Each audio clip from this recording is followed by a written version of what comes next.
అయితే ఈరోజు సాయంకాలం చెప్పే విషయాలు మీకేవి కొత్తవిగా ఏమీ ఉండవు.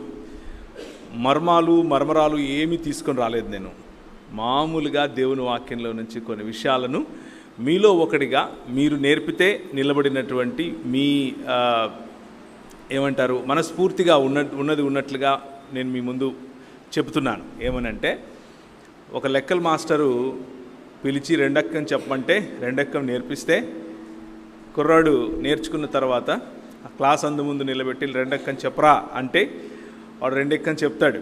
చెప్పినప్పుడు అందరూ చప్పట్లు కొడతారు, అభినందిస్తారు.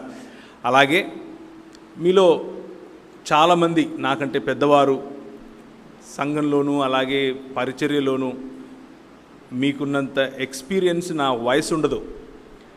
అయినప్పటికీ మీరు కూర్చుని అక్కడ ఉన్నారు అని అంటే నేను చెప్పేదంతా కరెక్ట్ అని, మీకేమీ రాదని, అలాంటి ఉద్దేశంతో నేను ఇక్కడికి నిలబడలేను.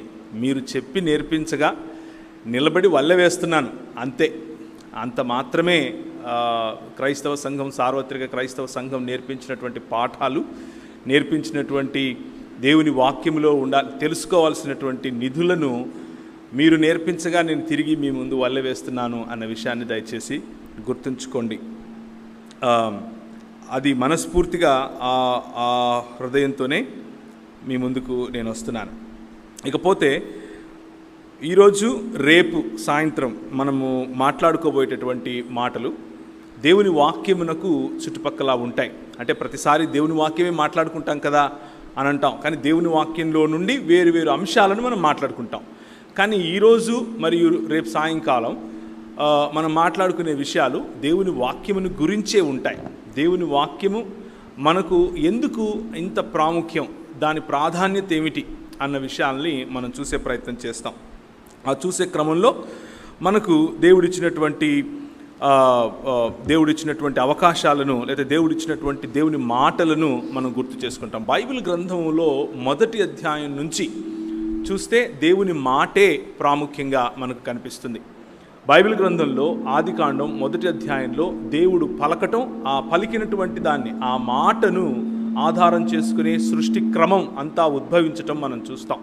సృష్టి క్రమాన్ని ఉద్భవింపజేసినటువంటి దేవుని మాట, సృష్టి క్రమాన్ని తన మాట చేత నిర్మించినటువంటి దేవుని యొక్క వాక్యమును గురించి మనం తెలుసుకోబోతున్నాం. దాని యొక్క ప్రాధాన్యతను మనం తెలుసుకోబోతున్నాం. ప్రభు అయిన యేసుక్రీస్తు ఈ లోకంలోనికి మానవుడిగా మీలాగా నాలాగా రక్తమాంసములు కలిగినటువంటి దేవుని స్వరూపము మరియు పోలిక చొప్పున ఉన్నటువంటి మానవులను ప్రేమించి వారి వలె మానవత్వమును ధరించుకుని మన మధ్యకు వచ్చినటువంటి కృపాసత్య సంపూర్ణుడు ఒకసారి ఆయన పరిచర్యకు సిద్ధపడిన తర్వాత, ఉపవాసం ఉండి పరిచర్యలో పరిశుద్ధాత్ముని చేత అభిషేకింపబడి, పరిశుద్ధాత్ముని చేత నడిపింపబడి అరణ్యములో 40 దినాలు ఉన్న సమయంలో, ఆ 40 దినాలు సాతాను ప్రభువును శోధించినప్పుడు 3 ప్రశ్నలను లేకపోతే సారాంశ రూపంగా చెప్పినటువంటి, అంటే ఆ 3 మాటలు మాట్లాడేసి వెళ్ళిపోయింది అని కాదు. ఆ 40 దినాలు ఆ సారాంశము 3 మాటల్లో మార్కు సువార్త అలాంటి సువార్థికులు రాయటం మనం చూస్తాం. ఆ సువార్థికులు రాసినటువంటి మాటల్లో 3 ముఖ్యమైనటువంటి అంశాలు మనకు కనిపిస్తాయి. ఒకటి భోజనానికి సంబంధించినటువంటిది, రెండవది ఆరాధనకు సంబంధించినటువంటిది, మూడవది అధికారానికి సంబంధించినటువంటిది. ఆ 3 ప్రశ్నలను కూడా, ఏ 3 ప్రశ్నలైతే ఆదాము దేవుని వాక్కును విని ప్రతి సాయంకాలము ప్రతి సంధిపూట ప్రభు అయిన యేసుక్రీస్తు ఆయనతో మాట్లాడటానికి ఏదేను తోటలో వచ్చినప్పుడు ఆయన విన్నటువంటి మాటలను గుర్తుంచుకొని ఆ మాటల ద్వారా తనను పాలించేటటువంటి తన ప్రభువుకు అధీనుడై ఉండాలా, లేకపోతే ఈ లోక మర్యాదను తీసుకుని వస్తున్నటువంటి వేరొక వాడికి అధీనుడై ఉండాలా అన్నటువంటి ఈ తర్జన భర్జనలో ఆదాము ఎన్నుకున్నాడు సాతాను యొక్క మాటను, లేకపోతే వాక్యాన్ని వినటానికి. ఆ మాట పట్టుకున్నాడు, మరణాన్ని కొని తెచ్చుకున్నాడు. ఆ మాట పట్టుకున్నాడు, దేవుని నుంచి దూరమయ్యాడు. ఆ మాట పట్టుకున్నాడు, దేవుని యొక్క సన్నిధి నుండి దూరమయ్యాడు. ఆ మాటను పట్టుకున్నాడు, పాపము లేకపోతే విగ్రహారాధన అనేటటువంటి ఊబిలో ఇరుక్కుపోయాడు. ఎందుకు అనంటే దేవుని మాట కంటే సాతాను చెప్పినటువంటి అబద్ధాన్ని ఎక్కువగా నమ్మాడు కాబట్టి, దానికి లోబడ్డాడు కాబట్టి, దానికి లోబడిన కారణం చేత దేవునికి ఇవ్వాల్సినటువంటి స్థలాన్ని దేవునికి ఇవ్వకుండా తను స్వయంగా తీసుకునే ప్రయత్నం చేశాడు కాబట్టి, రెంటికి చెడ్డ రేవడి అని మనం ఎలా అంటామో అలా దేవునివాడు కాలేకపోయాడు, స్వయంగా దేవుడు కాలేకపోయాడు. ఈ కారణం చేత మనం గుర్తుంచుకోవాల్సినటువంటి విషయం ఏమిటి అని అంటే, ప్రభువు మనతో ఈరోజు సాయంకాలం మాట్లాడుతున్నటువంటి మాట, ఆ 3 ప్రశ్నలు, ఆదాముకు ఏవైతే 3 ప్రశ్నలు ఉన్నాయో ఆ 3 ప్రశ్నలు మన ప్రభువుకు వేసినప్పుడు మన ప్రభువు ఆ ప్రశ్నలకు సమాధానం వాక్యముతో ఇచ్చాడు. ఆ ప్రభువు ఆ ప్రశ్నలకు సమాధానాన్ని వాక్యము ద్వారా ఇచ్చాడు, వాక్యాన్ని కోట్ చేస్తూ ఇచ్చాడు. వాక్యము ఎందుకు ఇంత ప్రాముఖ్యం, వాక్యము ఎందుకు ఇంత ప్రధానం అని గనక ఆలోచిస్తే, వాక్యము మనలను ఈ లోక మర్యాద నుండి విడిపిస్తుంది, ఈ లోక మర్యాదతో పోరాడటం నేర్పిస్తుంది, ఈ లోక మర్యాదలో విజేయులమై జీవించటం నేర్పిస్తుంది.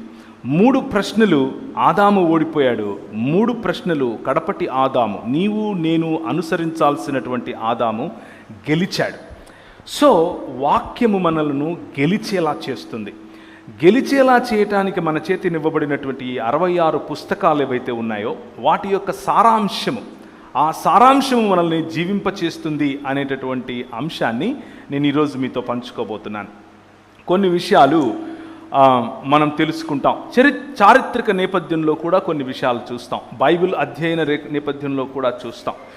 మొన్న నేను ఒక 10 రోజుల క్రితం, ఈ రోజుకు 10 రోజులు అనుకుంటాను, 10 రోజుల క్రితం వరకు కూడా నేను యుఎస్లో ఉన్నాను, అమెరికాలో షికాగో ప్రాంతంలో ఉంటాను నేను. అలాగే డాలస్ ప్రాంతంలో మాకు సంబంధించినటువంటి వ్యాపారం ఉంటుంది. మా పెద్ద పాపను స్కూలుకు పంపించడానికి ఒక స్కూల్లో చేర్పించడానికి వెళ్ళటానికి ముందుగా నాకు తెలిసినటువంటి ఒక డాక్టర్ గారికి ఫోన్ చేశాను. అన్న, ఇట్లా పెద్ద పాపను స్కూల్లో చేర్పిద్దాం అనుకుంటున్నాను అని చెప్తే, ఏ స్కూల్లో చేద్దాం అనుకుంటున్నావు అన్నాడు. ఆయన అనుకున్నాడు నేను ఇండియాలో ఏదైనా స్కూల్కి పంపించాలేమో అందుకు అడుగుతున్నానేమో అనుకున్నాడు. లేదన్నా, నేను షికాగోలో ఉన్నాను.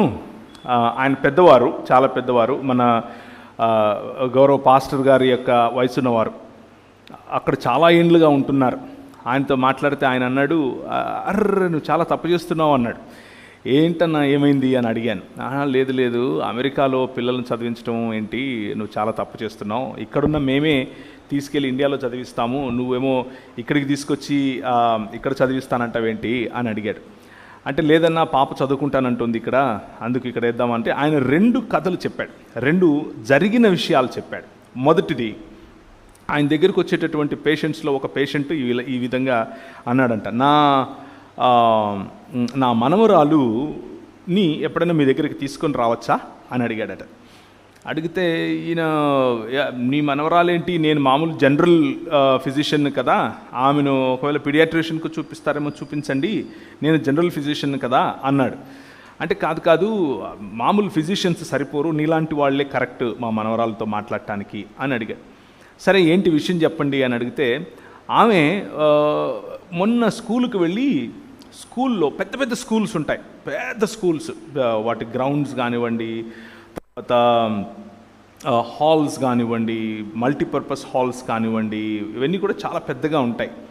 వాటిల్లో ఒకానొక వాష్రూమ్లో, అంటే బాత్రూంలోకి వెళ్ళి ఒక కొనలో ఒక మూలలో కూర్చొని ఆ అమ్మాయి ఒక రకమైనటువంటి ఒక రకంగా బిహేవ్ చేస్తుంది. ఏం జరిగిందమ్మా అని స్కూల్లో ఉన్నటువంటి అధికారులు వెళ్ళి ఆ అమ్మాయిని బుజ్జగించి దగ్గరికి తీసుకుని మాట్లాడితే, ఆమె ఉంటుంది, ఈరోజు నేను పిల్లిగా ఉండాలి అని అనుకున్నాను, నాలో నేను పిల్లి అని ఫీల్ అవుతున్నాను, కాబట్టి పిల్లిలాగా బ్రతకాలనుకుంటున్నాను అని చెప్పింది. వీళ్ళకి మతులు పోయాయి. ఏంటి, ఎలా ఉండాలనుకుంటున్నావు అంటే, పిల్లి ఎలా మాట్లాడుతుందో, పిల్లి ఎలాంటి అరుపులు అరుస్తుందో, పిల్లి ఏం తింటుందో, పిల్లి ఏ విధంగా ఒక కొనలో కూర్చుంటుందో అలాగే నేను చేయాలనుకుంటున్నాను అని చెప్పింది. ఇది మొదటిది. రెండవది,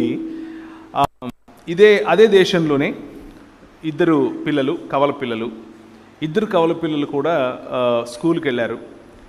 ఇద్దరు మగపిల్లలైనటువంటి ఇద్దరు కూడా స్కూల్కి వెళ్ళిన తర్వాత వాళ్ళ స్కూల్లో కొన్ని పాఠాలు చెప్పారు. వాళ్ళ స్కూల్లో చెప్పినటువంటి పాఠాలు అక్కడ ఏం నేర్పిస్తారు అని అంటే, మీరు ఏది ఫీల్ అవుతే అదే మీరు. అంటే మీరు మీ మనసులో మీకు ఏదని అనిపిస్తుందో, మీరు ఏమై ఉన్నారు అని మీ మనసు మీకు చెప్తుందో, మీరు అదే అని నేర్పిస్తారు. ఆ నేర్పించినటువంటి నేర్చుకున్న తర్వాత ఈ పిల్లలు ఒక 10 రోజులు 15 రోజుల తర్వాత, అంటే వాళ్ళు మిడిల్ స్కూల్కి వెళ్ళారు.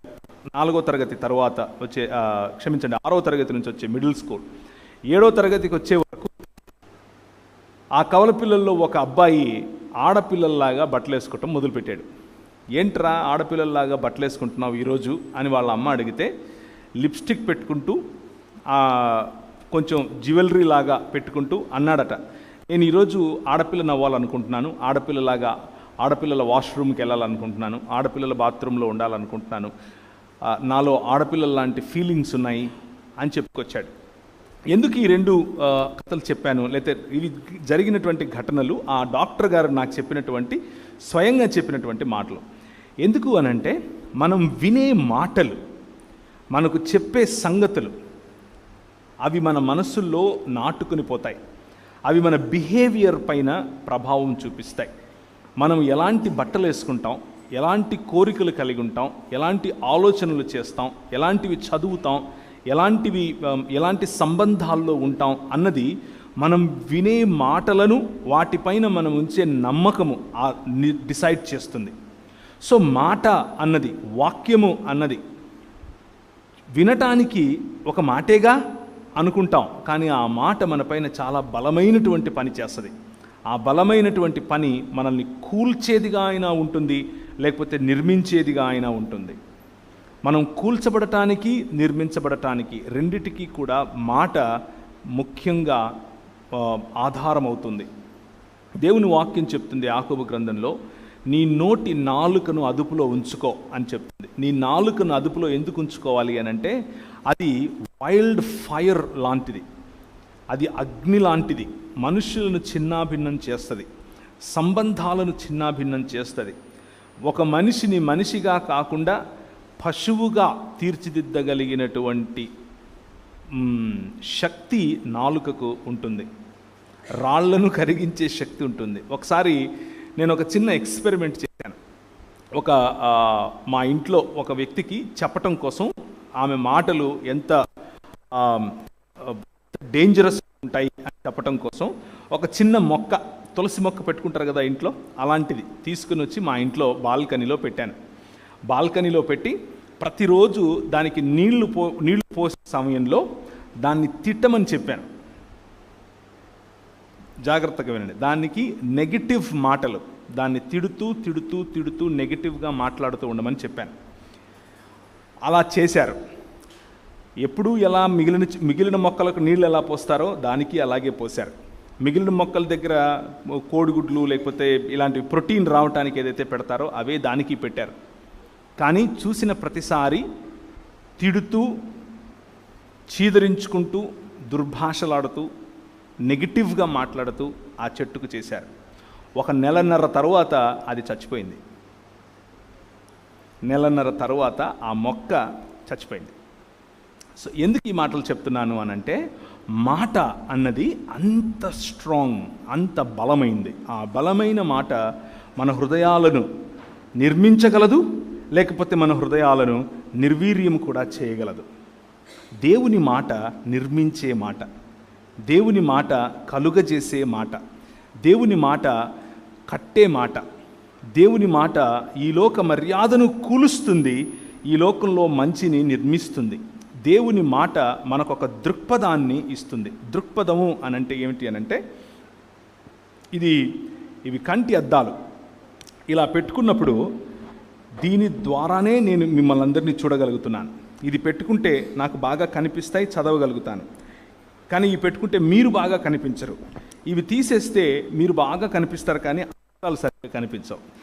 దీన్ని గుడ్డితనానికి మొదటి మెట్టు అంటారు, రైట్? నేను ఆ మొదటి మెట్టు ఎక్కేసాను ఆల్రెడీ. సో ఎందుకు ఈ మాట చెప్తున్నానంటే, ఇవే కంటి అద్దాలు నలుపు రంగులో ఉంటే అంతా నల్లగా కనిపిస్తుంది. ఇవే అద్దాలు ఎరుపు రంగులో ఉంటే అంతా ఎరుపు రంగులోనే ఉంటాయి. మనకున్న సామెతను గుర్తు చేసుకుంటే, కామెర్లు ఉన్నవాడికి లోకమంతా పచ్చగానే కనిపిస్తుంది. దృక్పథము అంటే కంటెద్దాలతో సమానం. ఈ దేవుని వాక్యము మనకు దృక్పథంలా పనిచేస్తుంది. ఈ ప్రపంచాన్ని చూడటానికి ఒక ఫ్రేమ్ వర్క్ ఇస్తుంది. ఈ ప్రపంచాన్ని అర్థం చేసుకోవటానికి ఒక మంచి కంటి అద్దాల్లాగా పనిచేస్తుంది. పురుషుణ్ణి పురుషునిగా చెబుతుంది, స్త్రీలను స్త్రీలుగా చెబుతుంది. పురుషుణ్ణి ఎలా గౌరవించాలో నేర్పిస్తుంది, స్త్రీని ఎలా గౌరవించాలో నేర్పిస్తుంది. స్త్రీ పురుషులకు ఉన్నటువంటి వైవిధ్యత లేదా వివిధత, అలాగే స్త్రీ పురుషులు దేవుని స్వరూపము మరియు పోలిక చొప్పున చేయబడినటువంటి దేవుని పోలికలో ఉన్నటువంటి మనుష్యులుగా చెబుతుంది. ఈ లోకం నేర్పించేటటువంటి ఆలోచనలకు భిన్నంగా దేవుడు తన విలువలను ఈ వాక్యము ద్వారా మనకు నేర్పిస్తాడు. ఈ వాక్యము ఈ దృక్పథములాగా పనిచేయటం కారణం చేత సంబంధాలలో మార్పు, వ్యక్తిగత జీవితంలో మార్పు, సమాజ జీవితంలో మార్పు, సంఘ జీవితంలో మార్పు, సంఘ జీవితంలో బాధ్యతలు, కుటుంబం పట్ల బాధ్యతలు, స్త్రీల పట్ల గౌరవం, చిన్న బిడ్డల పట్ల వారి హక్కులను వారికి ఇచ్చేందుకు చేసే ప్రయత్నం, ఇలా చూసుకుంటూ పోతే సమాజ నిర్మాణం జరగటానికి, మానవుడు తిరిగి మానవుడు అవటానికి దేవుని వాక్యము ఒక దృక్పథంలాగా పనిచేస్తుంది. దాని ద్వారా, దాని గుండా చూసినప్పుడు అన్నీ స్పష్టంగా కనిపిస్తాయి. దాన్ని తీసేసినప్పుడు మసకగా కనిపిస్తుంది. మొదటి చూసినట్లయితే ఆదాము మరియు సాతాను జరిగినటువంటి ఆ సంభాషణ, సాతాను చెప్పినటువంటి అబద్ధం విన్నప్పుడు ఆయన, మీరు దేవతలే కదా, మీరు దేవుని వంటి వారే కదా, ఆయన మిమ్మల్ని ఆయన స్వరూపం ముందు ఆయన పోలిక చొప్పున చేశాడు కదా, మళ్ళా మీకు దేవుడేంటి అని అన్నాడు.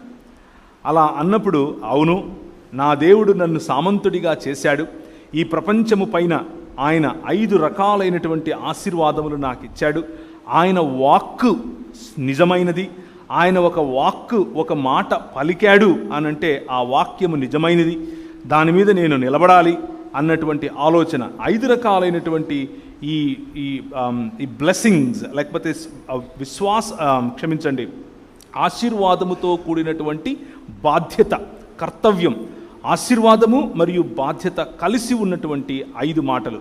మీరు ఫలించండి, మీరు విస్తరించండి, అభివృద్ధి చెందండి, భూమిని నిండించండి మరియు దానిని లోపరచుకోండి. మీరు ఫలించండి, విస్తరించండి, అభివృద్ధి చెందండి, భూమిని నిండించండి మరియు దానిని లోపరచుకోండి. It's a mandate. Mandate is something that involves a responsibility and a blessing in it. అందులో దేవుని ఆశీర్వాదముతో పాటు బాధ్యత మనకు కనిపిస్తుంది. ఇది మన బాధ్యత. ఏంటి మన బాధ్యత? ఫలించటం మన బాధ్యత, విస్తరించటం మన బాధ్యత, భూమిని నిండించటం మన బాధ్యత, అభివృద్ధి చెందటం మన బాధ్యత, దానిని లోపరుచుకోవటం మన బాధ్యత. ఆ బాధ్యతను మనకు దేవుడు తన సామంతుడిగా, ఆయన చక్రవర్తి అయి సర్వలోకమును పరిపాలించే సమయంలో నిన్ను పిలిచి, నీవు నాకు ప్రతినిధివి అని చెప్పి ఆయన ఈ లోకంలో ఏలమని చెప్పాడు. ఆ ఏలమని చెప్పిన మాటను ఆదాము విన్నాడు. ఆదాము హవ్వలు అనగా మానవ సమాజం అది విన్నది. విన్న మానవ సమాజం దేవుని వాక్యమును పట్టుకోకుండా పక్కనే వచ్చి చెప్పినటువంటి ఇంకొక మాట, నువ్వు దేవుడివి కాలేవా? నీకు ఇంకా పైన ఒక నాయకుడు ఉండాలా? నీ అంతా నువ్వు చెయ్యొచ్చుగా అని చెప్పినప్పుడు, లేకపోతే నువ్వు దేవుడివేనటగా అని చెప్పినప్పుడు దేవుని స్థానాన్ని మనం దొంగిలించే ప్రయత్నం చేశాం. మనిషిగా మనల్ని దేవుడు చేశాడు, దేవుడుగా నేను ఉండాలని మనిషి అనుకున్నాడు. జాగ్రత్తగా వినండి. మనిషిగా దేవుడు మనల్ని చేశాడు, మనిషి మాత్రం దేవుడిని అవ్వాలి అని అనుకున్నాడు. తన మతాలను సృష్టించుకున్నాడు, తన దృక్పథాలను సృష్టించుకున్నాడు. ఉన్నటువంటి ప్రతి ఈవిని మరల్చుకొని తానే దేవుడయ్యే ప్రయత్నం చేశాడు. దీన్నే విగ్రహారాధన అంటారు, దీన్నే పాపము అని అంటారు. మన మానవ సమాజం మొత్తం కూడా పాపంలో పడిపోవటానికి గల ఏకైక కారణం, దీన్నే ఒరిజినల్ లేకపోతే దీన్నే మూల పాపము అని కూడా పిలుస్తారు. జన్మ పాపము అని కొంతమంది పేరు పెట్టారులేండి దానికి, కానీ మూలములో పాపం, ది ఒరిజినల్, నిజానికి ఎక్కడ పాపం మొదలైంది అన్నటువంటి మాట. దేవుడిచ్చినటువంటి స్వాతంత్రాన్ని, దేవుడిచ్చినటువంటి సామంతత్వాన్ని, దేవునికి సామంతుడిగా ఈ ప్రపంచాన్ని ఏలేటటువంటి బాధ్యతను మరియు ఆశీర్వాదాన్ని తూలనాడి నా అంతకు నేనే అటానమస్గా బ్రతుకుతాను అని నిర్ణయించుకున్నటువంటి ఈ ఆలోచన, ఈ దృక్పథం, అంటే ఎర్రగా కనిపించే కళ్ళజోడు పెట్టుకున్నాడు. ఎర్రగా కనిపించే కళ్ళజోడు పెట్టుకున్నాడు కాబట్టి ప్రపంచాన్ని ఎర్రగా చూడటం మొదలుపెట్టాడు. ప్రపంచాన్ని ఎర్రగా చూడటం మొదలుపెట్టాడు కాబట్టి పాపం అనగా దేవుణ్ణి తిరస్కరించినటువంటి ఆ పని చేసిన మొదటి రోజే తన భార్యను తృణీకరించాడు. రిలేషన్షిప్స్లో ప్రాబ్లం వచ్చింది. తన భార్యను తనకంటే తక్కువదిగా చూశాడు. అధికారంలో ప్రాబ్లం వచ్చింది. దేవుడు మనిషికి అధికారం ఇచ్చాడు. దేనిపైన అధికారం ఇచ్చాడు? సర్వపక్షులపైన, జంతువులపైన, భూమిపైన ప్రాకు జీవులపైన, చెట్లపైన, పండ్లపైన, every produce that the earth brings out. భూమి ఆకాశములను సృజించినటువంటి యెహోవా 115వ కీర్తన ఒకసారి తీస్తారా? 115వ కీర్తన 16వ వచనం. 115వ కీర్తన 16వ వచనం. ఆకాశములు యెహోవా వశములు, భూమిని ఆయన నరులకు ఇచ్చి ఉన్నాడు. నరులకు అధికారముతో ఇచ్చాడు. దాన్ని ఏలండి అని అన్నాడు, దాన్ని లోబరుచుకోండి అని అన్నాడు. పెత్తనం చేయండి అని చెప్పలేదు. లోబరుచుకోవటం అంటే ఏంటి అంటే స్వయంగా తానే ఒక మోడల్ చూపించాడు. ఎలాంటి మోడల్ చూపించాడు? చేసినటువంటి సృష్టికర్త అయినటువంటి ఈ దేవుడు ప్రతి చల్ల పొద్దున వచ్చి ఇచ్చిన బాధ్యతను గుర్తు చేసి, ఇంతకు ఆయన నేను ఇలా అనుకుంటాను అప్పుడప్పుడు, ఏం మాట్లాడింటాడు ఆయన ఆదాముతో? ప్రతిరోజు వచ్చి ఏం తిన్నావు, ఏం చేశావు? ఒక స్నేహితుడు, ఇద్దరు స్నేహితుల మధ్య ఎటువంటి సంభాషణ ఉంటుంది? బహుశా అటువంటి సంభాషణే దేవునికి మరియు మానవుడికి ఉండేదేమో. దేవాది దేవుడైనటువంటి ఆదిలో వాక్యముగాను, వాక్యము దేవుని యొద్ద దేవుడై ఉన్నటువంటి ఆ దేవుడు, ఆయన ఇదే చోట్లో వచ్చి ఆదాముతో మాట్లాడుతూ బహుశా అనుంటాడు, నీకు నేను రెండు పనులు ఇచ్చాను. ఎక్కడుంది అది? 2వ అధ్యాయం, ఆదికాండం 2వ అధ్యాయం 15-16 వచనాలు. ఆదికాండం 2వ అధ్యాయం 15-16 వచనాలు. మరియు దేవుడైన యెహోవా నరుని తీసుకొని ఏదెను తోటను సేద్యపరచుటకును కాచుటకును, రెండు మీరు ఏలటం, ఈ భూమిని ఏలటం అంటే ఏంటంటే నేను ఈ ప్రపంచాన్ని చేశాను. చేసిన ఈ ప్రపంచం ఎలా ఉంది? ఆదికాండం 1వ అధ్యాయంలో మొదటి 2-3 వచనాల్లో మనకు కనిపిస్తుంది. భూమి నిరాకారముగాను శూన్యముగాను ఉన్నది. శూన్యముగాను నిరాకారముగాను ఉన్నటువంటి ఆ భూమి పైన ఒక క్రమాన్ని చేశాడు. తన మాట ద్వారా చేశాడు. కలుగును గాక అన్నాడు, కలిగింది. నీళ్లు కలుగును గాక అన్నాడు, కలిగాయి. దాన్ని ఏమంటారు? చెట్లు కలుగును గాక అన్నాడు, చెట్లు. రాత్రికొకటి ఉదయానికొకటి వెలుగు కలుగును గాక అన్నాడు, వెలుగు. ఇలా చూసుకుంటూ పోతే తన మాట చేత సర్వాన్ని సృష్టించినటువంటి దేవుడు ఆ భూమి పైన ఒక క్రమాన్ని నిర్మించాడు. ఆ క్రమం ఏమిటి? ఏదేను తోట అనే క్రమం. తన మాట చేత పనివాడైనటువంటి దేవుడు, తోటమాలి అని తనను తాను పిలుచుకునేటటువంటి దేవుడు ఆ భూమి పైన ఒక క్రమాన్ని నిర్మించాడు. నదులు ఎక్కడ ప్రవహించాలో అక్కడ ప్రవహిస్తున్నాయి. ఈవులు ఎవరికి ఏవి దక్కాలో అవి దక్కుతున్నాయి. పశుపక్షాదులన్నీ సుభిక్షంగా ఉన్నాయి. పండ్లు, కాయగూరలు వంటివి ప్రతి ఒక్కటి ఎక్కడెక్కడ అమర్చాలో అక్కడక్కడ అమర్చాడు. ముళ్ళ తుప్పలు లేవు, ముళ్ళ చెట్లు లేవు. ఏం పర్యవసానం ఉంది ఆయన చేసినటువంటి సృష్టిలో అనంటే క్రమము అనే పర్యవసానం ఉంది. ఆ క్రమంలో మానవుడు సుభిక్షతను చూసి ఆ క్రమాన్ని విస్తరింపచేయాలి, ఆ క్రమములో ఫలించాలి, ఆ క్రమాన్ని అభివృద్ధి చాలి. ఆ క్రమముతో భూమిని నిండించాలి. ఆ క్రమము ద్వారా ఏలుబడి చేయాలి. పెత్తనం కాదు, ఏలుబడి చేయాలి. పెత్తనం చేయటం అంటే అర్థం ఏమిటి అని అంటే, ఒక అత్తగారు కోడలి పైన చేసేది, లేకపోతే ఈ రోజుల్లో రివర్స్లేండి, అత్తగారి పైన కోడలు చేసేది, అది పెత్తనం. మనము పోలీస్ స్టేషన్కి వెళ్తే సిఐ గారు చేసేది, లేకపోతే మనం అధికారి అని అనుకునేవాడు. మీరు స్కూల్కి వెళ్ళుంటారు, లెక్కల మాస్టర్ అంటే మీకు ఏం గుర్తొస్తుంది? ఇలా ఇలా ఇలా ఇలా ఇలా షేక్ అయిపోతూ ఉంటారు. ఎందుకు? పెత్తనం చేస్తాడు, చేతిలో కట్టెపట్టుకుని 2 ఇచ్చుకుంటాడు. ఆయన ఇచ్చుకునే ఆ 2 మనకు ఈ రోజు వరకు గుర్తుంటాయి. అది పెత్తనం చేయటం. మన ఉద్దేశంలో అధికారి అంటే ఎవరంటే, మన హక్కులను కాలరాసేవాడు, మన హక్కులతో ఆడుకునేవాడు, మన బాడీస్ను అబ్యూస్ చేసేవాడు, మనకున్నటువంటి స్వేచ్ఛను హరించేవాడు అని అనుకుంటాం. నిజానికి అది దేవుని మాట కాదు, దేవుని వాక్యం కాదు. దేవుని వాక్యము అధికారం ఇచ్చింది. ఏంట అధికారం? సేద్యము చేయటానికి మరియు కాయటానికి నీకు ఇచ్చినటువంటి అధికారం. ఏదేను తోటను సేద్యపరచుటకును కాయుటకును ఆయన ఆదాముకు అధికారం ఇచ్చాడు. దేవుని దృష్టిలో, దేవుని దృక్పథంలో అధికారం అంటే ఏంటంటే కాచుకోవటం. దేవుని దృక్పథంలో అధికారం అంటే ఏంటంటే సేద్యపరచటం.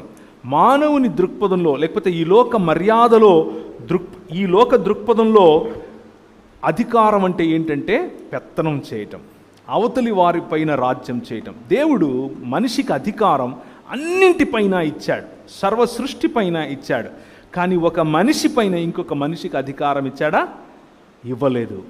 ఒక్కసారి దేవుణ్ణి తిరస్కరించిన వెంటనే, అనగా దేవుని వాక్యమును నమ్మక, దేవుని వాక్యమును పక్కన పెట్టి, దేవుని మాటను విశ్వసించక, దేవుని మాట అనుసారంగా బ్రతకాలన్న ఆలోచన కోల్పోయి, తన స్వచిత్తము లేకపోతే లోక మర్యాద అనగా సాతాను యొక్క ఆలోచనను ఎప్పుడైతే నమ్మాడో, ఎప్పుడైతే దాని వైపుకు మొగ్గు చూపాడో, ఒక మనిషిగా ఉన్నటువంటి ఆదాము, దేవుడు మనిషిని సృష్టించెను, స్త్రీనిగాను పురుషునిగాను వారిని సృజించెను. వారికి అనగా స్త్రీ పురుషులకు ఆదాము అని పేరు పెట్టాడు. ఆదాము అనంటే కేవలం పురుషుడు కాదు. ఆదాము, ఆదం అంటే మానవ సమాజం, లేకపోతే స్త్రీ పురుషులు అని అర్థం. ఇది హెబ్రీ భాషలో ఉన్నటువంటి మాట. ఆ మానవుడు తనలో భాగమైనటువంటి, తనకు సమానమైనటువంటి, సాటి అయిన సహాయకురాలైనటువంటి స్త్రీని తక్కువగా చూడటం మొదలుపెట్టాడు. ఇదిగా నువ్వు ఇచ్చావుగా, మొదలెట్టింది ఈ అమ్మాయి అని బ్లేమ్ గేమ్ మొదలుపెట్టాడు. దృక్పథం మారింది, సంబంధం మారింది. దృక్పథం మారింది, మాటలు మారాయి. మాట దేవుడిదైతే పాట పాడటం మొదలుపెట్టాడు. ఏమని ఒకసారి చూస్తారా? 2వ అధ్యాయము ఆదికాండం. పాట పాడాడు.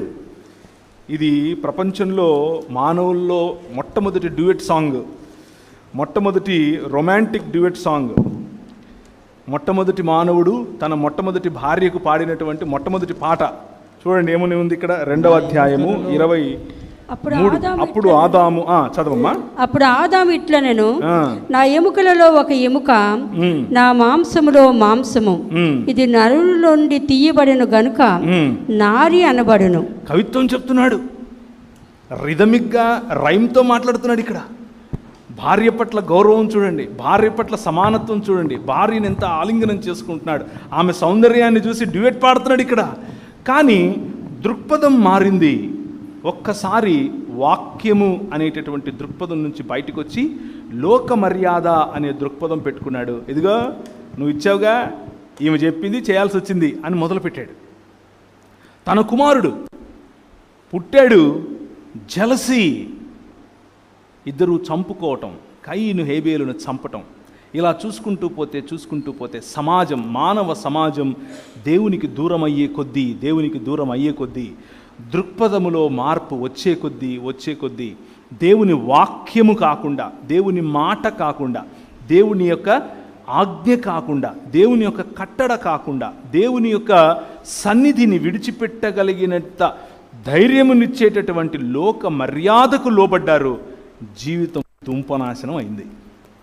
దాన్నే మనం ఏమంటామంటే ఒరిజినల్ సిన్ అని అంటాం, మూల పాపము అని పిలుస్తాం. మన స్వభావ సిద్ధంగా పాపులం. ఎందుకు అనంటే దేవుని వాక్యము అనేటటువంటి దృక్పథములో కాకుండా ఈ లోక మర్యాద అనేటటువంటి దృక్పథంలో బ్రతకటానికి ఇష్టపడ్డాం. కాబట్టి దాని నుంచి జరిగేటటువంటి పర్యవసానమే ఈరోజు మన జీవితాల్లో వస్తున్నటువంటి మార్పులు. దేవుని వాక్యము దేవుని హృదయంలో నుండి వెలువడేటటువంటి మాటలు. దేవుని వాక్యము ఆయన కార్యాచరణకు సంబంధించినటువంటి మాటలు.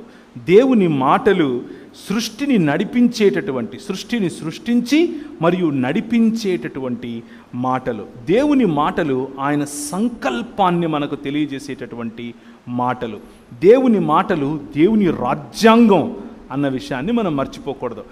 ఈ మాటలు గనక మనం అర్థం చేసుకుంటే, దేవుని మాటలను గనక మనం పట్టుకోగలిగితే, అనగా వాక్యమును గనక మనం పట్టుకోగలిగితే దేవుని హృదయం అర్థమవుతుంది. నెంబర్ 1. నెంబర్ 2, దేవుని కార్యాచరణ అర్థమవుతుంది. నెంబర్ 3, దేవుని యొక్క సంకల్పం అర్థమవుతుంది. నెంబర్ 4, దేవుని యొక్క విమోచన కార్యం అర్థమవుతుంది. నెంబర్ 5, దేవుని యొక్క దాన్ని ఏమంటారు, దేవుని యొక్క రాజ్యాంగము అర్థమవుతుంది. కాబట్టి ఆయన రాజని, మనం ఆయన సామంతులమని, ఆయన యొక్క అంబాసిడర్స్మని, ఈ ప్రపంచాన్ని ఏలటానికి, ప్రపంచంలో సుభిక్షతను తీసుకొని రావటానికి అవసరమైనటువంటి సువార్త అర్థమవుతుంది. సో దేవుని వాక్యము రెండంచుల ఖడ్గము అన్నటువంటి మాట మీరు వినే ఉంటారు, దేవుని వాక్యంలో చదివే ఉంటారు. దేవుని మాట రెండంచుల ఖడ్గము అని మనకు ఎందుకు చెప్తున్నారు అంటే, ఒక అంచు దేవుని గురించి మనకు చెబుతుంది, రెండవ అంచు మనిషిని గురించి చెబుతుంది. ఈ 66 పుస్తకాలు ఉన్నటువంటి దేవుని వాక్యం చాలామంది పొరపడేది ఏమిటి అని అంటే, we limit this to the theology written by human beings. మనుష్యుల చేత, లేకపోతే మనుష్యులు వ్రాసినటువంటి దేవుని గురించినటువంటి అధ్యయనం అని అనుకుంటాం. కానీ అంతకు మాత్రమే పరిమితం కాదండి. దేవుని వాక్యమైనటువంటి 66 పుస్తకాలు ఉన్నటువంటి బైబిల్ గ్రంథము దేవుడు రాసినటువంటి ఆంథ్రోపాలజీ. ఆంథ్రోపాలజీ అంటే అర్థం ఏంటంటే మనుష్య శాస్త్రము. This is not just a theology or the book of theology, but this is a book of anthropology written by God himself. దేవుడు రాసినటువంటి ఆంథ్రోపాలజీ అనే పుస్తకమే బైబిల్. సో ఈ రెండంచుల ఖడ్గం, ఒకటి దేవుని మనకు అర్థం చేసేలా చేస్తుంది, దేవుని సంకల్పాన్ని అర్థం చేసేలా చేస్తుంది, దేవుని హృదయాన్ని అర్థం చేసేలా చేస్తుంది, దేవుడు మనకిచ్చినటువంటి పిలుపుని అర్థం చేసేలా చేస్తుంది, దేవుడు మనకిచ్చినటువంటి అధికారాన్ని అర్థం చేసుకునేలా చేస్తుంది. రెండవదిగా మనిషి ఏమై ఉన్నాడో చెప్తుంది. మనిషికి ఉండాల్సిన సంబంధం గురించి చెప్తుంది.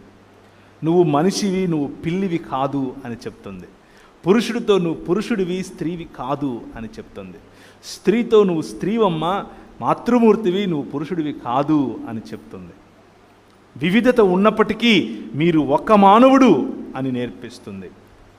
కనికరము గురించి చెబుతుంది, ప్రేమను గురించి చెబుతుంది, విశ్వాసమును గురించి చెబుతుంది, విశ్వాస్యతను గురించి చెబుతుంది, నమ్మకత్వమును గురించి చెబుతుంది. ఇలా ఎందుకు చెబుతుంది అనంటే, the relationship between man and man, మనుషునితో ఉండాల్సిన సంబంధమును నేర్పించే పుస్తకమే 66 పుస్తకాలు ఉన్నటువంటి బైబిల్ గ్రంథం. వాక్యము, దేవుని వాక్యము మనిషిని మనిషిగా చేస్తుంది. అదేంటన్నా, నేను ఇప్పుడు మనిషి కాదా అని మీరు ప్రశ్న అడగచ్చు.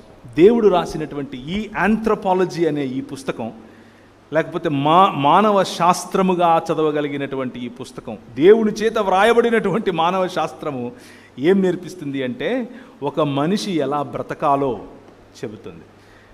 నువ్వు మనిషిగా లేకపోవటానికి గల కారణం ఏమిటి అని అంటే, లేకపోతే మనిషిగా అనుకుంటూ ఉన్నప్పటికీ 100% మానవుడిగా బ్రతకలేనటువంటి పరిస్థితి ఎందుకుంది అనంటే, ఏ రోజైతే మనం దేవుణ్ణి తిరస్కరించామో, నేనెప్పుడు దేవుణ్ణి తిరస్కరించాను అంటారా? నేనెప్పుడు దేవుణ్ణి తిరస్కరించలేదే, నేను చాలా భక్తిగా ఉన్నాను కదా, నేను ప్రతి ఆదివారం సంఘానికి వస్తాను, సంఘ బల్ల ఆరాధనలో నేను పాల్గొంటాను, నేను కానుకలు వేస్తాను, నేను సువార్త పరిచర్యకు వెళతాను, ఇదంతా చేస్తున్నాను కదా, దేవుణ్ణి తిరస్కరించడం ఏంటి అన్న ప్రశ్న మీలో రావచ్చు. ఒక చిన్న ఉదాహరణ చెప్తాను. నాకు పెళ్లి చేసుకోవాలి అన్నటువంటి సమయం వచ్చింది. మా పాస్టర్ గారు పిలిచి, అయ్యా మా బిడ్డను నీకు ఇచ్చి పెళ్లి చేయాలనుకుంటున్నాము, మీ అమ్మ ఫోన్ నెంబర్ ఇస్తే నేను మాట్లాడతాను అని అన్నాడు. సరే అని చెప్పి మా అమ్మకు నేను ఫోన్ చేశాను. నేను అప్పుడు మధ్యప్రదేశ్లో మిషనరీగా ఉన్నాను. మధ్యప్రదేశ్లో నేను 11 సంవత్సరాలు దేవుని పరిచర్య మిషనరీగా చేశాను. కోయా, గోండు, కోర్కు, బిలాల ఇలాంటి అలాగే ముస్లింలు ఇలాంటి జాతుల మధ్యలో నేను పరిచర్య చేశాను. అలా పరిచర్య చేసే క్రమంలో మా పాస్టర్ గారు నాతో ఇలా మాట్లాడినప్పుడు మా అమ్మకు ఫోన్ చేశాను. మా అమ్మకు ఫోన్ చేసి, అమ్మ మరి ఇట్లా మా పాస్టర్ గారు వాళ్ళ అమ్మాయిని ఇచ్చి పెళ్లి చేయాలనుకుంటున్నారు, మరి నీతో మాట్లాడతారంట, నంబర్ ఇస్తాను అని నేను మాట్లాడుతుంటే మా అమ్మ నన్ను ఒక ప్రశ్న అడిగింది. మా అమ్మ 1800 చిల్లరలోనే, అంటే కాకినాడ ప్రాంతానికి కెనడా కదా ఇది, కాకినాడ ప్రాంతానికి కెనడా నుంచి మిషనరీలు వచ్చిన సమయం 1799లో విశాఖపట్నం ప్రాంతంలోనికి మొట్టమొదటిసారిగా మనకు మిషనరీలు వచ్చారు. 1799కి ముందు కూడా బర్తలోమీ గారు, అలాగే ఆయన తర్వాత డానిష్ మిషనరీలు, ఆయన తర్వాత ఎస్పీజీ వారు ఈ గడ్డ మీదకి వచ్చారు. రాయలసీమ మాది కడప, ఆ ఊళ్ళకు 1800 చిల్లరలోనే మిషనరీ సేవలు వచ్చాయి. మిషనరీ సేవల ద్వారా మా కుటుంబాలు, మా అమ్మ తరఫున కుటుంబాలు చాలామంది ప్రభువును అప్పటికే తెలుసుకున్నారు. అంటే మా అమ్మ వాళ్ళ నాయన కూడా క్రైస్తవుడే. అక్కడి నుంచి వస్తున్నటువంటి క్రైస్తవం. మా అమ్మ నాకు ఫోన్లో ఏమని అడిగింది అని అంటే, మనోళ్ళేనా అని అడిగింది. అర్థమవుతుందా? మనం క్రైస్తవులమే, కానీ ఏ దృక్పథం పెట్టుకొని మనిషిని చూస్తాం? మన దృక్పథంలో మార్పు. ఏ దృక్పథం పెట్టుకుంటే మనిషి మనకు మనిషిగా మనవాడుగా కనిపిస్తాడు అనేది ప్రశ్న. మా అమ్మ నన్ను అడిగిన ప్రశ్న ఇది. ఎన్ని సంవత్సరాల క్రైస్తవం? 200 పైచిలకు సంవత్సరాల క్రైస్తవం. నేను పెళ్లి చేసుకుంది 2006లో. 1800 చిల్లరలోనే మా కుటుంబంలో ఉన్నవాళ్ళు క్రైస్తవులు. ఆ తర్వాత మా అమ్మ ఎస్పీజీ సంఘంలో పెరగటం, ఆ తర్వాత క్యాథలిక్గా మారటం, ఆ తర్వాత మళ్ళీ నేను ప్రభువుని నమ్ముకున్న తర్వాత ఆమె కూడా మన ఇవాంజలికల్ ఫెయిత్లో వీరికి రావటం, ఇవన్నీ చాలా జరిగాయి. కానీ అడిగే ప్రశ్న ఏంటి? మనోళ్ళేనా అనింది. నేను తడుముకోకుండా చెప్పాను, మనోళ్ళే అని చెప్పాను. మనోళ్ళు అన్నప్పుడు ఆమె దృక్పథం వేరు, ఆమె దృక్పథం మనోళ్ళు అన్నప్పుడు వేరు, మనోళ్ళు అన్నప్పుడు నా దృక్పథం వేరు. నాకు మనోళ్ళు ఎవరో ఆమెకు తెలియదు, ఆమెకు మనోళ్ళు ఎవరో నాకు తెలుసు. అర్థమవుతుందా? So now let's think about it. వాక్యము ఏం చేస్తుంది అంటే ఈ దృక్పథాన్ని ఇస్తుంది, మనిషిని మనిషిగా స్వీకరించటం నేర్పిస్తుంది. మన అన్న పదానికి మనిషి అన్న పదంతో ముడిపెట్టి మరీ చూడటం నేర్పిస్తుంది. క్రైస్తవ సమాజం ఈరోజు క్రైస్తవ సమాజానికి, ముఖ్యంగా ఆంధ్రప్రదేశ్ తెలంగాణలో ఉన్నటువంటి క్రైస్తవ సమాజానికి పట్టినటువంటి బూజు, దరిద్రం ఏంటి అని అంటే ఈ మనోళ్ళేనా అనే ఆలోచన. ఈ ఆలోచన, ఈ దృక్పథం రక్షింపబడ్డాం అనుకుంటూ ఇదే అద్దాలు పెట్టుకొని తిరుగుతూ ఉంటారు. 66 పుస్తకాలు ఉన్నటువంటి ఈ బైబిల్ మనకు ఒక దృక్పథాన్ని ఇస్తుంది.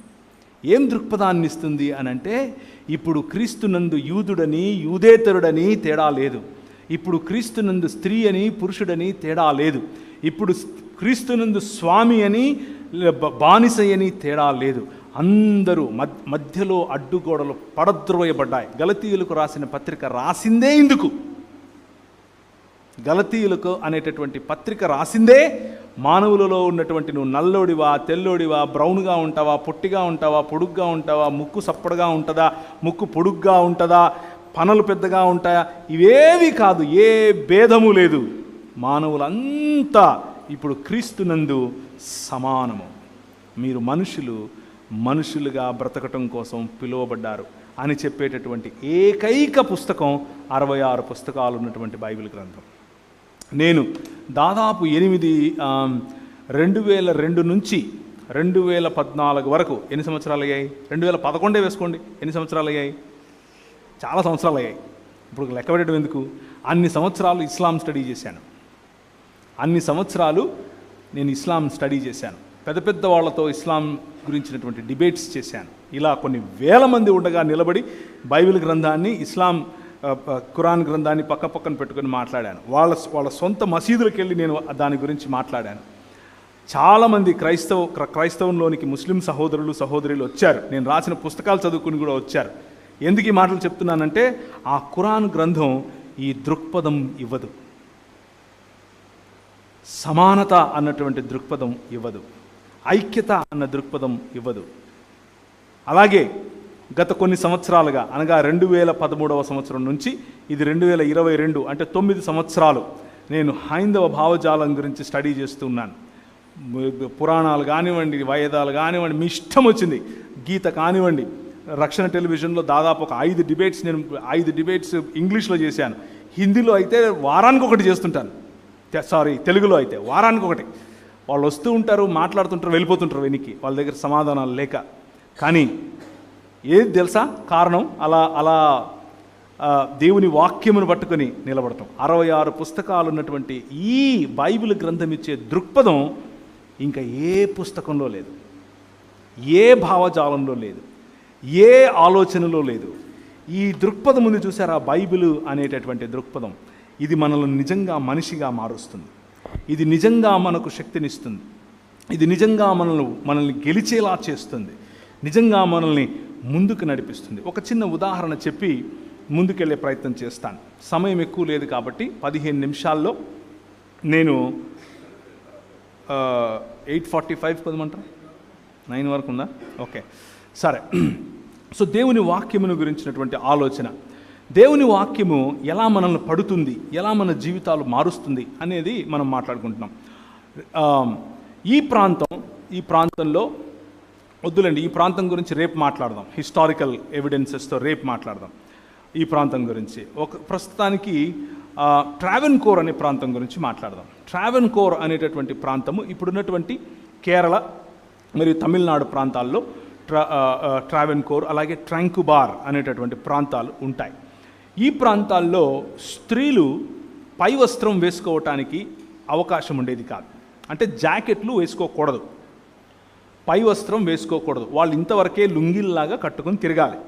పైన వక్షాలు కనిపించాలి అందరికీ.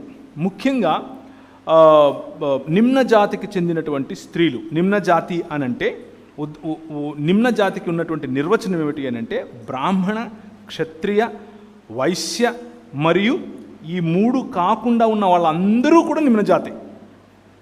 బ్రాహ్మణ, క్షత్రియ, వైశ్య జాతులు తప్ప మిగిలిన వాళ్ళందరూ నిమ్న జాతులే. అనగా అది రెడ్డి, వెలమ, కాపు, కమ్మ ఏదైనా కానివ్వండి, అందరూ నిమ్న జాతే. ఎవరింట భోజనం చేసినా మలం తినతో సమానము అని దేవి భాగవతం చెప్తుంది. సో అలాంటి పరిస్థితిలో మన దేశంలోనికి ఈ 66 పుస్తకాలు ఉన్నటువంటి బైబిల్ భావజాలాన్ని ఎత్తుకొని వచ్చిన వాళ్ళు వచ్చారు. ట్రాంకుబార్ ప్రాంతానికి మొట్టమొదటిసారిగా బైబిల్ భావజాలం మోసుకొని వచ్చిన వాళ్ళు. వాళ్ళ ద్వారా వచ్చినటువంటి మిషనరీ సమాజంలో ఒకరి పేరు చార్ల్స్ మీడ్ గారు. చెప్పండి ఒకసారి, చార్ల్స్ మీడ్. ఎంతమంది ఈ పేరు విన్నారు? వినలేదా? ఓకే, ఆయన పేరు తెలుసుకోకపోయినా పర్వాలేదు, కానీ మీరు జాకెట్లు వేసుకున్నారు కదా, ఒకసారి అలా తాకండి, జస్ట్ అలా తాకండి చాలు నా కోసం. రైట్, ఆ జాకెట్లు ఆయనే ఇచ్చాడు మీకు. ఎలాగో చెప్తాను. 200 సంవత్సరాల క్రితం జరిగినటువంటి పోరాటం ఇది. ఈ పోరాటం, ఈ 66 పుస్తకాలు ఉన్నటువంటి బైబిల్ గ్రంథం ఈరోజు మీరందరూ చక్కగా సీతాకోక చిలకల్లాగా మంచి మంచి జాకెట్లు, మంచి మంచి చీరలు వేసుకుని, అక్క ఎక్కడ కొన్నావు అని అంటే ఫలానా అని చెప్పుకుంటున్నారు కదా. దానికి కారణమైన స్టోరీ చెప్తున్నాను. ఆ రోజుల్లో కేవలము లుంగీల వరకు మాత్రమే స్త్రీలు వేసుకునేవారు. కేవలం ట్రాంకుబార్ మాత్రమే కాదు, తీర ప్రాంతాలన్నీ అంతే. భారతదేశం ఇలా కిందికి ఇలా ఉంటుంది కదా, ఇక్కడ నుంచి ఈ ఈ అరేబియా సముద్రం, ఇక్కడ నుంచి బంగాళాఖాతం, పైన కలకత్తా వరకు, అనగా తీర ప్రాంతాలుగా ఉన్నటువంటి ప్రాంతాలన్నీ, అందులో కాకినాడ కూడా ఉంది, అందులో విశాఖపట్నం కూడా ఉంది, రైట్, అందులో కటక్ ఉంది, అందులో భువనేశ్వర్ ఉంది, అందులో కలకత్తా ఉంది. ఇదంతా కూడా, దీన్నంతా కూడా అంటే మెడ్రాస్ ఉంది. ఈ తీర ప్రాంతాల్లో స్త్రీలు పై వస్త్రాలు వేసుకోవటానికి అవకాశం ఉండేది కాదు, జాకెట్లు వేసుకోరు బేసిక్గా. ఒకవేళ మీరు ఇక్కడ నుంచి శ్రీకాకుళం ప్రాంతానికి, శ్రీకాకుళం విజయనగరం ప్రాంతాలకు మీరు కనుక వెళ్తే, ఇప్పటి నుంచి ఒక 10 సంవత్సరాల క్రితం వరకు కూడా ముసలమ్మలు అమ్మమ్మలు వేసుకునేవారు కాదు. చాలా ఫోటోలు మీకు ఆన్లైన్ దొరికితే కావాలంటే చూసుకోండి. This is history. నేనేదో ప్రవీణ్ వచ్చాడు, నేను బట్టనెత్తేసుకుని ఏదో కొత్త అని చెప్పి వెళ్ళిపోయాడు అనుకున్నారు, కాదు. This is history, well recorded history. A collector సమయంలో ఎవరు ఏం రాశారు, ఏ న్యూస్లో ఏం పబ్లిష్ అయింది, ఇవన్నీ సేకరించి నేను ఒక పుస్తకం రాశాను, దేవుని రాజ్యము, మిషనరీ ఉద్యమము అనే పుస్తకం. మీరు ఎవరికైనా కావాలంటే చెప్పండి, తర్వాత నేను పంపించే ప్రయత్నం చేస్తాను. నేను ఇప్పుడైతే ఏం తీసుకురాలేదు. సో అది అలాంటి పరిస్థితిలో చార్ల్స్ మీడ్ గారు ఆ ప్రాంతానికి వచ్చారు. కేరళ ఒకవైపు, తమిళనాడు ఒకవైపు, మధ్యలో ఒక కొండలు ఉంటాయి, చిన్న కొండలు. కొండ దాటితే తమిళనాడు, కొండ నుంచి ఇటు వస్తే కేరళ. ఆ ప్రాంతాన్నే ట్యాంకుబార్ అని అన్నారు. ఆ ప్రాంతంలో స్త్రీలు కేరళకు వెళ్ళంగానే ముఖ్యంగా నాడార్ అనేటటువంటి ఒక సమాజానికి చెందినటువంటి స్త్రీలు, వాళ్ళు కేరళకు వెళ్ళంగానే బట్టలు తీసేయాలి, పై బట్టలు తీసేసి వాళ్ళ స్థనాలు కనిపిస్తూ ఉండగా పనులు చేయాలి. వీళ్ళు గీత కార్మికులు బేసిక్గా. అంటే వీళ్ళు పామ్ ట్రీస్ నుంచి అవి తీయటం, కళ్ళు పైకెక్కి తీయటం, ఇలాంటి గీత కార్మికులు లాంటి వాళ్ళు నాడార్లు అని అంటే. వీళ్ళు చార్ల్స్ మీడ్ గారి యొక్క పరిచర్యకు ఆకర్షితులయ్యారు. చార్ల్స్ మీడ్ గారు చర్చ్ మిషన్ సొసైటీ అనేటటువంటి ఒక ఆర్గనైజేషన్కు చెందినవారు.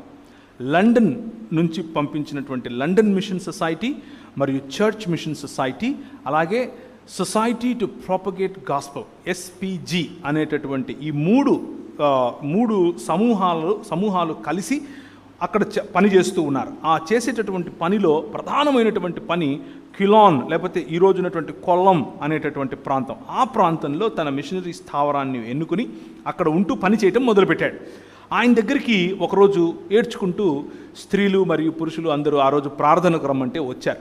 ఏంటి చాలా దిగాలుగా ఉన్నారు, ఏమైందమ్మా అని అడిగితే వాళ్ళు అన్నారు, లేదండి చాలా అవమానకరంగా ఉంది, మేము నిన్నటి వరకు తమిళనాడులో ఉన్నాము, తమిళనాడులో మా పని మేము చేసుకున్నాము, తమిళనాడులో దాని పామ్ ట్రీస్ నుంచి అవి కాయలు టైం వచ్చేసింది, తీసేసాం, అక్కడ పని అయిపోయింది, తిరిగి మా ఇళ్ళకి మేము ఇప్పుడు వచ్చాము, రాగానే ఇక్కడ మా బట్టలు తీశారు, మేము బట్టలు చేస్తే మేము ఇలాగే తిరగాలి, ఇది మేము ఇక్కడికి ఉన్న రోజులు ఇలాగే ఉండాలి అని అన్నారు. ఎందుకు అలా అన్నారు? అలా అనటానికి ఏంటి కారణం అని అడిగితే, మాకున్నటువంటి పురాణాలు, మాకున్నటువంటి స్థల పురాణాలు, మాకున్నటువంటి అష్టాదశ పురాణాల్లో ఏమని రాయబడిందంటే అంటూ వాళ్ళ కథనం చెప్పుకుంటూ వచ్చారు. స్త్రీ దేవునికి ఎదుటగా తన వస్తున్నది స్త్రీయా పురుషుడా తెలుసుకోవాలి అని అంటే పై వస్త్రం వేసుకోకూడదు అని చెప్పారు.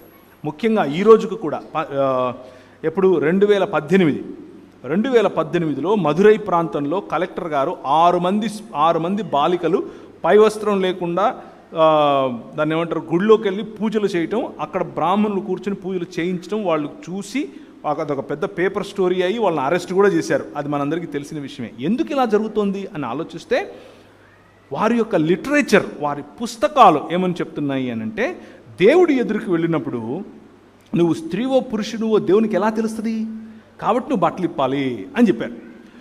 అయితే ఇప్పుడు ఈ బ్రాహ్మణ క్షత్రియ వైశ్యులకు దేవుడు కానీ శూద్రజాతులకు దేవుడెవరు అని అంటే, శూద్రజాతులకు దేవుడెవరు? బ్రాహ్మణస్య ముఖమాసీత్ అంటే దేవుని ముఖం నుంచి బ్రాహ్మణుడు వచ్చాడు అని చెప్తున్నారు. కాబట్టి బ్రాహ్మణుడే దేవుడు, ఆయన ఎదుట నువ్వు బట్టలు ఎలా వేసుకుంటావు అన్నది లాజిక్.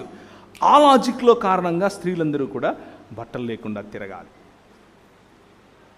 వాళ్ళు ఏడుస్తూ చెప్పారు. చార్ల్స్ మీడ్ గారు అన్నారు, రేపు పొద్దున్నే మనకు ఒక స్పెషల్ ప్రోగ్రాం ఉంది, అందరు రండి అని అన్నాడు. సరే అని చెప్పి వాళ్ళు వెళ్ళిపోయారు. రేపు పొద్దున్నే అందరూ వచ్చారు. అందరూ లైన్లో నిలబడ్డారు. చార్ల్స్ మీడ్ గారు బయటకు వచ్చారు, పుస్తకం తీసుకుని, అందుకే బైబిల్ తీసుకుని అన్నారు, దేవుని వాక్యం చెప్తోంది, ప్రతి స్త్రీ మరియు ప్రతి పురుషుడు దేవుని స్వరూపము మరియు దేవుని పోలిక చొప్పున సృజింపబడ్డాడు. ఎవరు తక్కువ కాదు, ఎవరు ఎక్కువ కాదు. ఈ రోజు నుంచి మీరు జాకెట్లు వేసుకుంటారని చెప్పి అందరికీ జాకెట్లు పంచిపెట్టాడు. అందరికీ జాకెట్లు పంచిపెట్టంగానే వాళ్ళు జాకెట్లు వేసుకోవడం మొదలుపెట్టారు.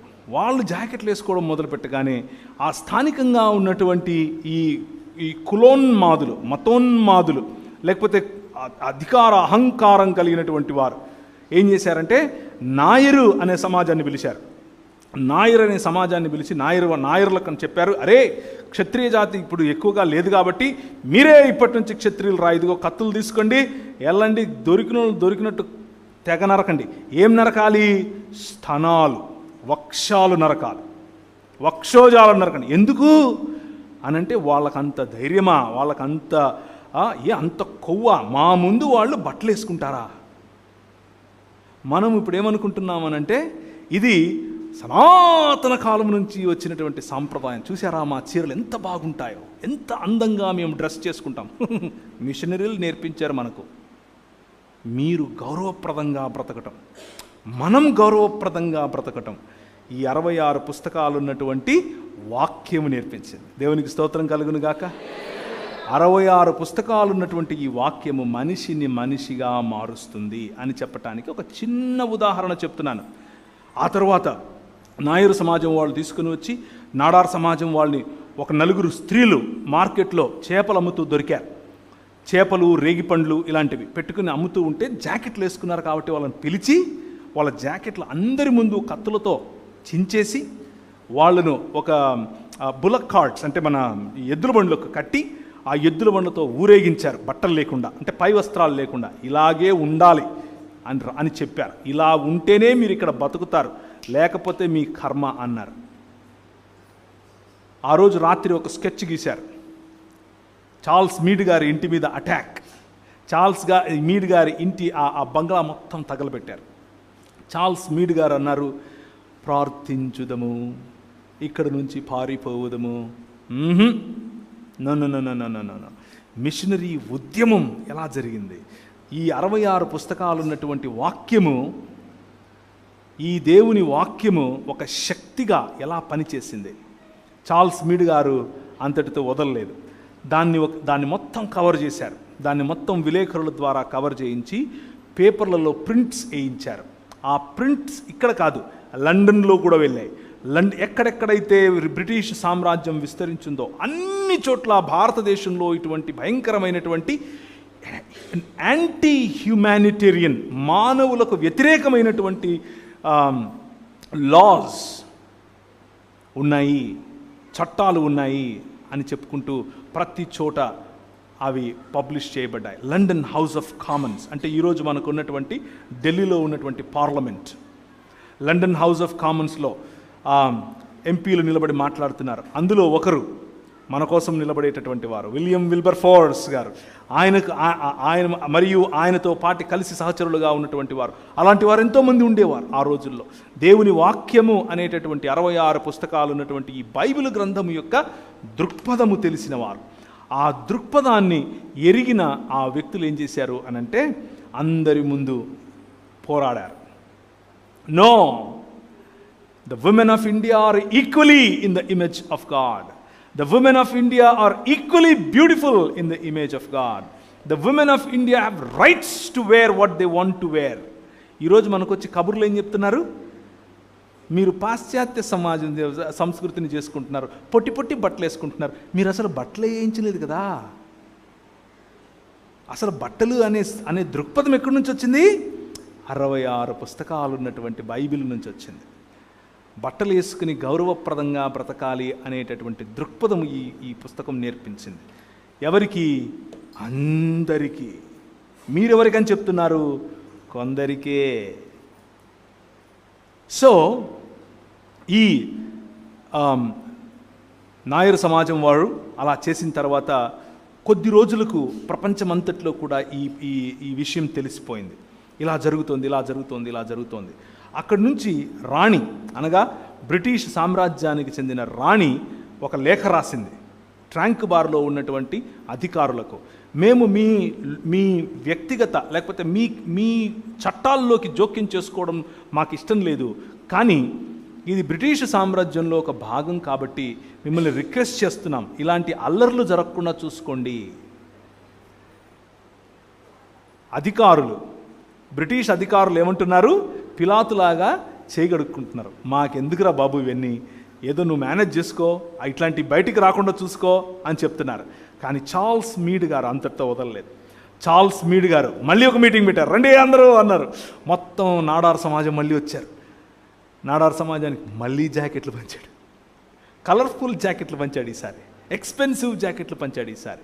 స్త్రీలందరూ మళ్ళీ జాకెట్లు వేసుకున్నారు, చక్కగా పూలు పెట్టుకున్నారు, చక్కగా దేవుణ్ణి ఆరాధించారు. ఇంటికి వెళ్ళారు, అగ్గి మీద గుగ్గిలంలాగా తయారయ్యారు మిగిలిన వాళ్ళు. మాకు సమానమా మీరు? How can you be equal to us? నువ్వు సమానం ఏంట్రా? ఏమైనా అడుగు ఇస్తా, కానీ సమానత్వం అడగద్దు. అంబేద్కర్ గారు ఒకసారి ఇలాగే మాట్లాడారు పార్లమెంట్లో. It's a recorded proof. ఆయన ఇచ్చినటువంటి స్టేట్మెంట్ ఏమిటి అని అంటే, నా జాతికి చెందిన వారికి ఉన్నటువంటి ప్రధానమైనటువంటి అంశం ఏమిటి అని అంటే, మాకు నీళ్ళు ఇవ్వండి, మాకు అన్నం పెట్టండి, మాకు భూములు ఇవ్వండి కాదు, మాకు సమానత్వం ఇవ్వండి అని అడిగారు. Where did he get that? ఎక్కడి నుంచి వచ్చింది ఆయనకు? 66 పుస్తకాలు ఉన్నటువంటి బైబిల్ గ్రంథం. The 66 books of the Bible makes you human being. నిన్నొక మనిషిగా తయారు చేస్తుంది. వాక్యము యొక్క ప్రాధాన్యత ఇది. వాక్యము తెలియని వాడు పశుప్రాయుడవుతాడు. వాక్యం తెలిసిన వాడు మెల్లిమెల్లిగా మనిషి అవుతాడు. చార్ల్స్ మీడ్ గారు ఆ ప్రయత్నంలో స్త్రీలకు రావాల్సినటువంటి గౌరవాన్ని వారికి ఇచ్చాడు. నాడార్ సమాజం వారు అప్పుడు ఇంకొంచెం గొడవ జరిగిన తర్వాత మొత్తం అందరికీ ఆ చట్టం ఎత్తిపారేశారు. ఏం చట్టము? మీరు శూద్ర జాతి వాళ్ళు మీరు వేసుకోకూడదు అన్న చట్టం. ఎందుకు ఎత్తేసారు అని అంటే, ఈరోజు కేరళలో ఎవరు సీఎం? మాకెందుకు బ్రదర్, ప్రార్థన చేసి మేము పరలోకం పోతాం, ఈ సీఎంలు గీఎంలు ఎంత మాకెందుకంటారా? ఎవరు సీఎం? పినరాయి విజయన్ గారు. పినరాయి విజయన్ గారు ఏ సమాజానికి చెందినవారు? ఈడవ సమాజానికి చెందినవారు. ఈడవ సమాజానికి చెందిన పినరాయి విజయన్ గారు ఈరోజు ముఖ్యమంత్రి అయ్యాడు అంటే కారణం ఏమిటి అని అంటే, చార్ల్స్ మీడ్ గారి యొక్క ఉద్యమం. చార్ల్స్ మీడ్ గారి యొక్క ఉద్యమం కారణం చేత నాడార్ సమాజం వారిలో వచ్చినటువంటి ఈ విప్లవం చూసిన తర్వాత ఈడవ సమాజం వచ్చింది. మేము కూడా వేసుకుంటాం, మేము ఎందుకు వేసుకోం, వాళ్ళు వేసుకోవాలా, మేము కూడా వేసుకుంటాం అన్నారు. ఇంకా మిగిలిన వాళ్ళకి అర్థం అవ్వట్లేదు, ఏంటి అందరూ వేసుకుంటారా? ఈడవ సమాజం అంటే షెడ్యూల్డ్ కులాలకు చెందిన వాళ్ళు కదా, మీరు ఎట్లా వేసుకుంటారు బట్టలు? మీరు బట్టలు వేసుకోకూడదు, మీరు మూతికి ఒక ముంత కట్టుకోవాలి, దాన్ని ఏమంటారు, ముట్టుకో చీపురు కట్టుకొని తిరగాలి, అంతే మీ పని అని అన్నారు. కానీ ఈడవ సమాజం అంది, దేవుని వాక్యం మాకు నేర్పిస్తోంది, we are equal in the sight of God, we are equal, మేము సమానం అంట. 66 పుస్తకాలున్న బైబిల్ చెప్తోంది. తెల్లాయనేమో వచ్చి మా ఇళ్లలో భోంచేసి మా ఇళ్లలో పడుకుంటుంటే నువ్వేమో మాతో పాటు పుట్టి మేము సమానం కాదంటావేంటి? ప్రశ్నించే గళం ఇస్తుంది 66 పుస్తకాలు ఉన్నటువంటి బైబిల్. ఆలోచననిస్తుంది 66 పుస్తకాలు ఉన్నటువంటి బైబిల్ గ్రంథం. మానవుణ్ణి తన అధికారము తిరిగి సంపాదించుకునేలా తీర్చిదిద్దుతుంది. ఈడవ సమాజం వాళ్ళు చేసినటువంటి ఆ ఉద్యమం బ్రెస్ట్ ట్యాక్స్ అంటే, ఆ రోజుల్లో కేవలం బట్టలు ఎందుకు వేసుకొని ఇవ్వలేదు అని అంటే, దానికి వెనక ఇంకొక కారణం కూడా ఉంది. స్త్రీని ఇలా పట్టుకుని ఇలా బరువు చూస్తారు, స్త్రీ వక్షాలను చూసి ఎంత లా ఉంటే అంత ట్యాక్స్ వేస్తారు. అంటే నువ్వు బాగా అచ్చ తెలుగులో చెప్పాలంటే బలిసున్నావు కాబట్టి డబ్బులు ఎక్కువ కట్టని. ఎంత అవమానకరం ఇది, ఎంత ఇన్జస్టిస్, ఎంత అన్యాయం ఇది. ఆ అన్యాయాన్ని ప్రేమపూర్వకంగా ఒక్క జాకెట్తో కొట్టాం. దేంతో కొట్టాం? ఒక్క జాకెట్తో కొట్టాం. ఈ దేశాన్ని నిర్మించాం. స్త్రీకి కావలసిన గౌరవాన్ని ఈ దేశంలో 66 పుస్తకాలు ఉన్నటువంటి బైబిల్ గ్రంథం ఇచ్చింది. The dignity of women in India, the dignity of women wearing her own clothes in India is a result of this perspective. ఈ దృక్పథము కారణం చేత, బైబిల్ ఇచ్చినటువంటి దృక్పథము కారణం చేత స్త్రీ మనిషిగా ఈ దేశంలో చలామణి అవటం మొదలుపెట్టింది. స్త్రీకి ఓటు హక్కు, స్త్రీకి సమానత్వం, స్త్రీకి చదువు. 1800 చిల్లరలోనే ఇక్కడున్న వాళ్ళు నువ్వు నిక్కర్లు వేసుకోవాలా వద్దా, నువ్వు బొట్టెట్టుకోవాలా వద్దా, నువ్వు నూనెట్టుకోవాలా వద్దా అని డిబేట్లు చేసుకుంటూ ఉంటే, ఈ దృక్పథం ఉన్నటువంటి 66 పుస్తకాలు ఉన్నటువంటి బైబిల్ గ్రంథం స్త్రీ పురుషులను పక్కపక్కన కూర్చోపెట్టి చదువు చెప్పింది. దేవుని వాక్యము మనిషిని మనిషిగా మారుస్తుంది. పశుప్రాయత నుంచి మనుష్యత్వములోనికి తీసుకొని వస్తుంది. దినదిన ప్రవర్తమానముగా యేసుక్రీస్తును పోలినటువంటి మనుషులముగా మనం మారేలా చేస్తుంది. మనం మనుష్యులముగా మారటానికి సాటి మనిషిని ఎలా చూడాలో మనకు నేర్పిస్తుంది. సాటి మనిషిని గౌరవించేటటువంటి ఆ దృక్పథాన్ని దేవుని వాక్యము మనకు నేర్పిస్తుంది. So the Kingdom of God, దేవుని రాజ్యము సమీపించి ఉన్నది కనుక మారు మనస్సు పొందండి అని చెప్పినటువంటి మాట మార్కు సువార్త 1వ అధ్యాయం. చూస్తారా? మార్కు సువార్త 1వ అధ్యాయం.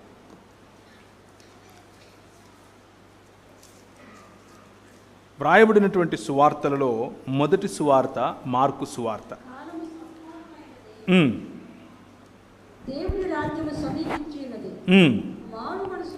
మారు మనస్సు పొంది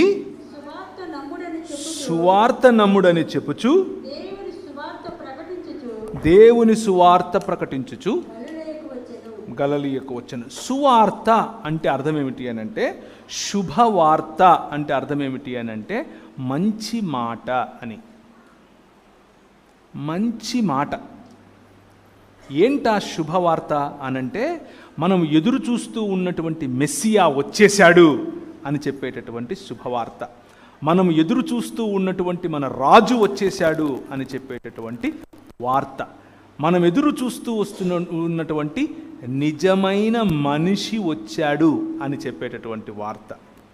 ఆ నిజమైన మనిషి మనం కోల్పోయిన అధికారం, మనం కోల్పోయిన సంబంధం, మనం కోల్పోయినటువంటి దేవుని యొక్క ఇల్లు, మనం కోల్పోయినటువంటి దేవునితో సహవాసం, మనం కోల్పోయినటువంటి దేవుని రాజ్యములో ప్రాతినిధ్యం తిరిగి తీసుకుని వచ్చి ఇస్తాడు అని చెప్పటమే సువార్త. ఆ సువార్తను ప్రభు అయిన యేసుక్రీస్తు ప్రకటిస్తూ, ఇదిగో నేను ఇన్ని సంవత్సరాలుగా చెబుతూ వచ్చాను కదా, ఇప్పుడు వచ్చాను. హెబ్రీయులకు రాసిన పత్రిక 1వ అధ్యాయం. హెబ్రీయులకు రాసినటువంటి పత్రిక 1వ అధ్యాయం.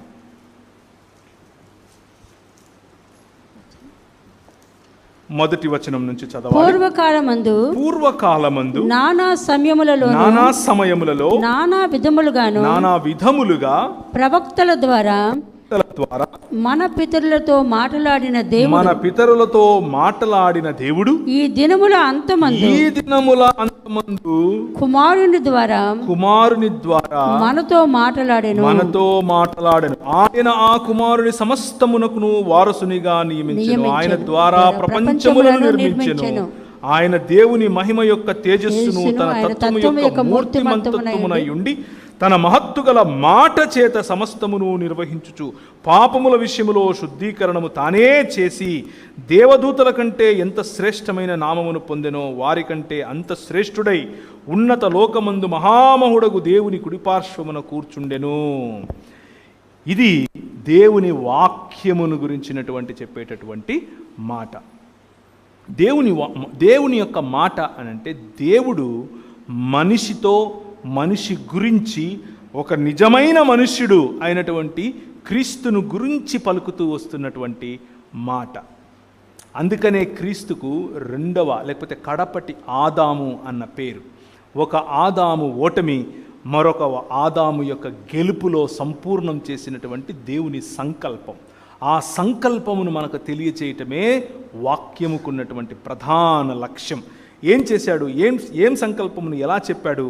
పూర్వకాలమందు నానా సమయములలో నానా విధములుగా ప్రవక్తల ద్వారా మన పితరులతో మాట్లాడాడు. ఎలా మాట్లాడాడు? ఎవరితో మాట్లాడాడు? ఆయన ప్రత్యక్షత ముఖ్యంగా వాక్ దర్శనం అని పిలవచ్చు, వాక్ ప్రత్యక్షత అని పిలవచ్చు. ఎలా ఎవరితో మాట్లాడాడు?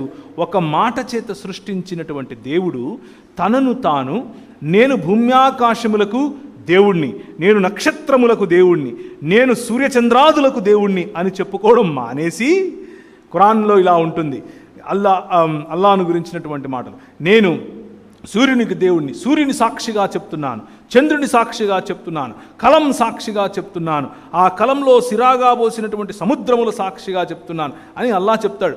మన దేవుడు ఏమని చెప్తాడు? బైబిల్లో ఉన్నటువంటి దేవుడు ఏం చెప్తాడు? నేను అబ్రహాము దేవుణ్ణి, నేను ఇస్సాకు దేవుణ్ణి, నేను యాకోబు దేవుణ్ణి. It's a personal God. ఆయన వ్యక్తిగతమైనటువంటి దేవుడు, వ్యక్తిగతంగా మనతో సంబంధము నిలుపుకునేటటువంటి దేవుడు. ఎలాంటి సంబంధం?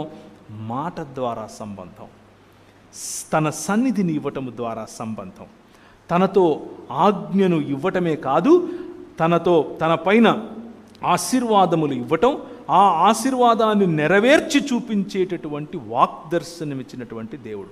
ఈ ప్రపంచమంతా కూడా మనం చూసినట్లుగా ఆయన నిర్మించినటువంటి ఈ ప్రపంచం తన రాజ్యమైతే, భూమ్యాకాశములను సృజించినటువంటి యెహోవా చక్రవర్తి వలె పరిపాలించటానికి ఆయన ఆకాశములలో సింహాసనాసీనుడై ఉంటే, భూమి తన పాదపీఠముగా ఉన్నటువంటి ఈ భూమిపైన మానవుడికి అధికారం ఇచ్చి నువ్వు ఏల్రా అన్నాడు. ఏల్రా అన్నవాడు ఈ అధికారాన్ని తీసుకుని ఎవరి చేతికిచ్చాడు? సాతాను చేతికిచ్చాడు. ఇప్పుడు దేవుని సంకల్పం ఏమిటి? మనకెక్కడి నుంచి తెలుస్తుంది? 66 పుస్తకాలు ఉన్నటువంటి దేవుని గ్రంథం, వాక్యము నుంచి మనకు ఆ సంకల్పం తెలుస్తుంది. ఏంటి ఆ సంకల్పం? ఎఫెసీయులకు రాసిన పత్రిక 1వ అధ్యాయం 10వ వచనం. ఎఫెసీయులకు రాసిన పత్రిక 1వ అధ్యాయం 10వ వచనం. గట్టిగా చదవాలి ఎవరైనా సరే. ఈ సంకల్పం, దేవునికి ఒక సంకల్పం ఉంది.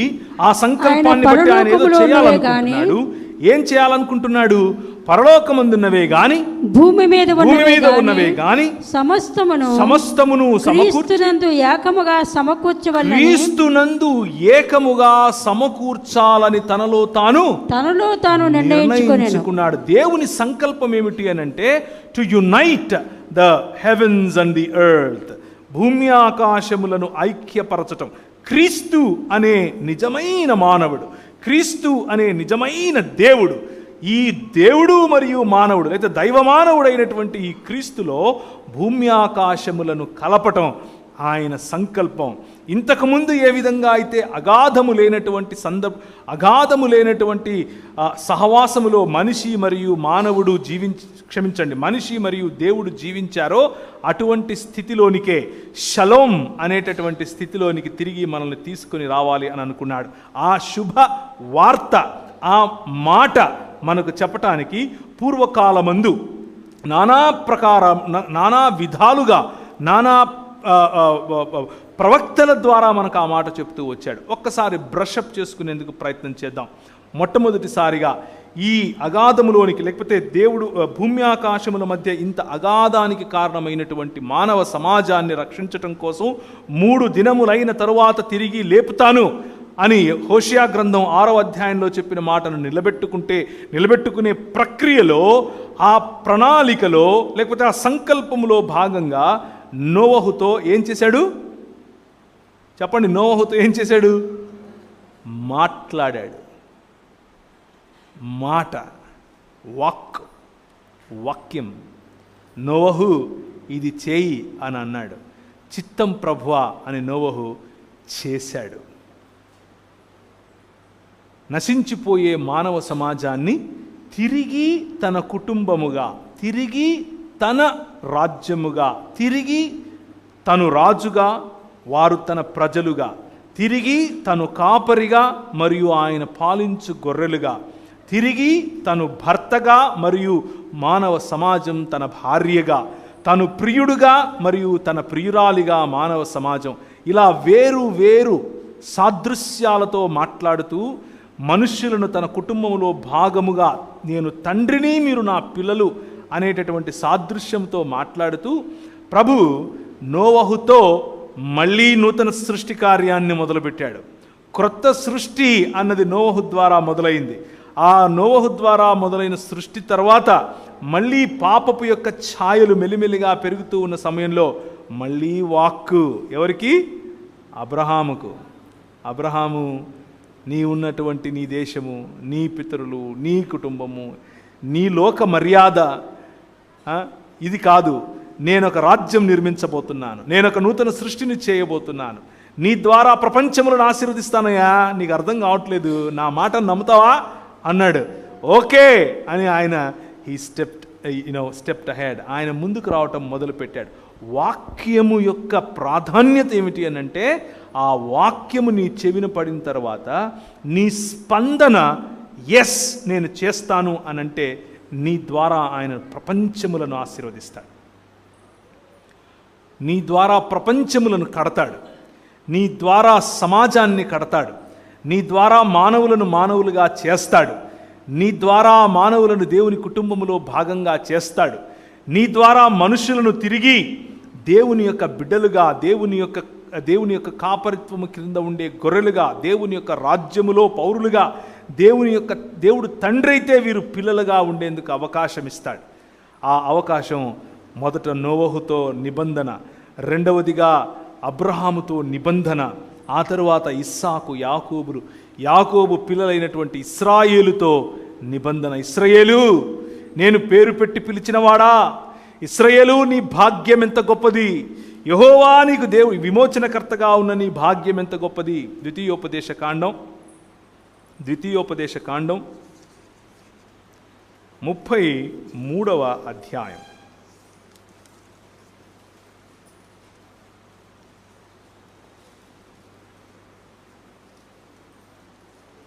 29. ఇశ్రాయేలు నీ భాగ్యం ఎంత గొప్పది, యెహోవా రక్షించిన నిన్ను పోలిన వాడెవడు, ఆయన నీకు సహాయకరమైన కేడెము, నీకు ఔన్నత్యమును కలిగించు ఖడ్గము, నీ శత్రువులు నీకు లోబడినట్లుగా వారు వేషం వేయుదురు, నీవు వారి ఉన్నత స్థలములను త్రొక్కుదు. నీ పిలుపు ఏమిటయా? వాక్యమును తెలుసుకున్న నేను నా పిలుపు ఏమిటయా అని ఆలోచిస్తే, ఇశ్రాయేలు, దేవుడు రక్షించినటువంటి మానవ సమాజమా, నీ పిలుపు ఏమిటి అని అంటే, ఈ లోక మర్యాద నిన్ను ప్లీజ్ చేయడానికి వేషాలేస్తుంది. ఈ లోక మర్యాద మనంతా ఒకటి కదా అంటది, మా పద్ధతులు మీ పద్ధతులు ఒకటేలే అంటది. కానీ మీరు వారి ఉన్నత స్థలాలను తొక్కుతారు. దేవుని వాక్యం అనేటటువంటి దృక్పథం నీలో ఉంటే ఉన్నత స్థలాలను తొక్కే పిలుపులో నువ్వు ఉన్నావు. కానీ ఈరోజు క్రైస్తవ సమాజము ఇదిగో ఈ డోర్ మ్యాట్ లాంటిది, వచ్చిన ప్రతి ఒక్కడు తొక్కిపోతూ ఉంటాడు, కాలుకు వచ్చిందంతా పూసి మరిపోతూ ఉంటాడు. అండ్ మనం దాంట్లో అంతే బ్రదర్, ప్రార్థన చేద్దాంలే బ్రదర్ అంటుంటాం. మన పిలుపు తొక్కే పిలుపు, మనం నిలబడిపోయింది ఎక్కడ? తొక్కించుకోవడంలో నిలబడిపోయాం. కారణం ఏమిటి అని అంటే, దృక్పథములో మార్పు. దృక్పథం లేదు. వాక్యము తెలిస్తే, వాక్య దృక్పథం తెలిస్తే, సంకల్పం తెలిస్తే, దేవుని సంకల్పం, భూమ్యాకాశములను ఐక్యపరిచే సంకల్పం, దేవుని కుటుంబములో భాగస్థులముగా పాలిభాగస్థులముగా మానవ సమాజాన్ని తీర్చిదిద్దే సంకల్పం, మనిషిని మనిషిగా ఇన్వైట్ చేసే సంకల్పం, క్రీస్తు అనే 100% మానవుడి యొక్క ఉదాహరణను చూపించే సంకల్పం. ఆ సంకల్పం కోసం అబ్రహాము, ఇస్సాకు, యాకోబుల కుమారులైనటువంటి ఇశ్రాయేలును కట్టాడు. 400 సంవత్సరాలు వాళ్ళు ఐగుప్తులో ఉండేలా చేశాడు. ఐగుప్తును చూసి బాగుంది అనుకున్నారు. ఒక చిన్న ఏమొచ్చింది, సొంత తమ్ముడిని అమ్ముకున్నారు. అవునా, సరే 400 ఏళ్ళు ఉందరు కానీ అన్నాడు. 400 పైచిలుకు సంవత్సరాల తర్వాత కనాను దేశపు వాసుల యొక్క పాపం పండిన తరువాత వాళ్ళకి ఇవ్వాల్సినటువంటి అవకాశం అంతా ఇచ్చాడు. నా మనసు అర్థం చేసుకోండి, మారు మనసు పొందండిరా, మనుషులవ్వండి అన్నాడు. మేము మనుషులం ఎందుకు అవుతాం, మేము మనుషులం కాము, మేము ఇదే అన్నారు. 400 పైచిలుకు సంవత్సరాలు వీళ్ళు బానిసత్వంలో ఉంటే, ఆ బానిసత్వంలో వాళ్ళు ఒళ్ళు పై తెలియకుండా పని చేస్తూ ఉంటే, ఆ పనికి పైన మళ్ళీ పని ఎవరు ఫరో పెడుతూ ఉంటే, ఆ ఫరో ఉన్నటువంటి 10 దేవతలలో ఒక దేవత అయినటువంటి ఫరోన్ను కూడా వాళ్ళు, ఓ అవును ఫరోన్ నువ్వు గొప్పోడివి, నువ్వు మంచోడివి అని ఆయనకు అన్నీ కడుతూ ఉంటే, నీ ఆర్తనాదాలు నేను విన్నాను, రా బయటికి అని చెప్పి పిలవటం కోసం వాక్కునిచ్చాడు. మళ్ళీ ఎవరికి? మోషేకి వాక్కునిచ్చి పంపించాడు. నన్ను అడుగుతారయ్యా వాళ్ళు, ఏమని చెప్పాలి నేను అనంటే, నేను మీ పితరుల దేవుణ్ణి, నేను అబ్రహాము దేవుణ్ణి, నేను ఇస్సాకు దేవుణ్ణి, నేను యాకోబు దేవుణ్ణి అని చెప్పు అని అన్నాడు. నిర్గమాకాండం 3వ అధ్యాయము 15-16 వచనాలు ఇంట్లో చదువుకోండి. అలా పిలిచినటువంటి దేవుడు మొదటి ఒడంబడిక నోవహుతో, 2వ ఒడంబడిక అబ్రహాముతో, 3వ ఒడంబడిక అంటే అబ్రహాము పిల్లలైనటువంటి ఇస్సాకు, యాకోబులు మరియు ఇశ్రాయేలుతో, 4వ ఒడంబడిక మోషే ద్వారా, 5వ ఒడంబడిక తనలో నుంచే బయటకు వస్తాడు అని చెప్పినటువంటి దావీదుతో, దావీదు అడిగినప్పుడు నీ కుమారుని ద్వారా చేస్తాను అని చెప్పి తన కుమారుడైనటువంటి యెష్షయి చిగురు మరియు మొద్దు వేరు అయినటువంటి మన ప్రభు అయినటువంటి యేసు క్రీస్తులో ఆయన ఒడంబడికను, ఆయన మనతో చేసిన కాంట్రాక్ట్ను ఆయన నిలబెట్టుకుంటూ వస్తున్నాడు. మాట దేవుని వాక్యం అనంటే ఆయన మనుషులతో చేసిన ఒడంబడిక, కవనెంట్ అని దీన్ని పిలుస్తారు. Hour God is a covenant faithful God. మన దేవుడు ఇచ్చిన మాట తప్పనివాడు. మన దేవుడు మాట ఇచ్చి దాన్ని వ్యర్థపరిచేవాడు కాదు. మన దేవుడు తన మాటను నెరవేర్చేవాడు. ఆ మాటను నెరవేర్చటం కోసం ఆయన స్వయంగా మానవుడై రాగలడు, వచ్చాడు. అదే సువార్త. God promised that we all will be his family once again. మనం మరొకసారి ఆయన కుటుంబం అవుతాం అని ఆయన ప్రామిస్ చేశాడు.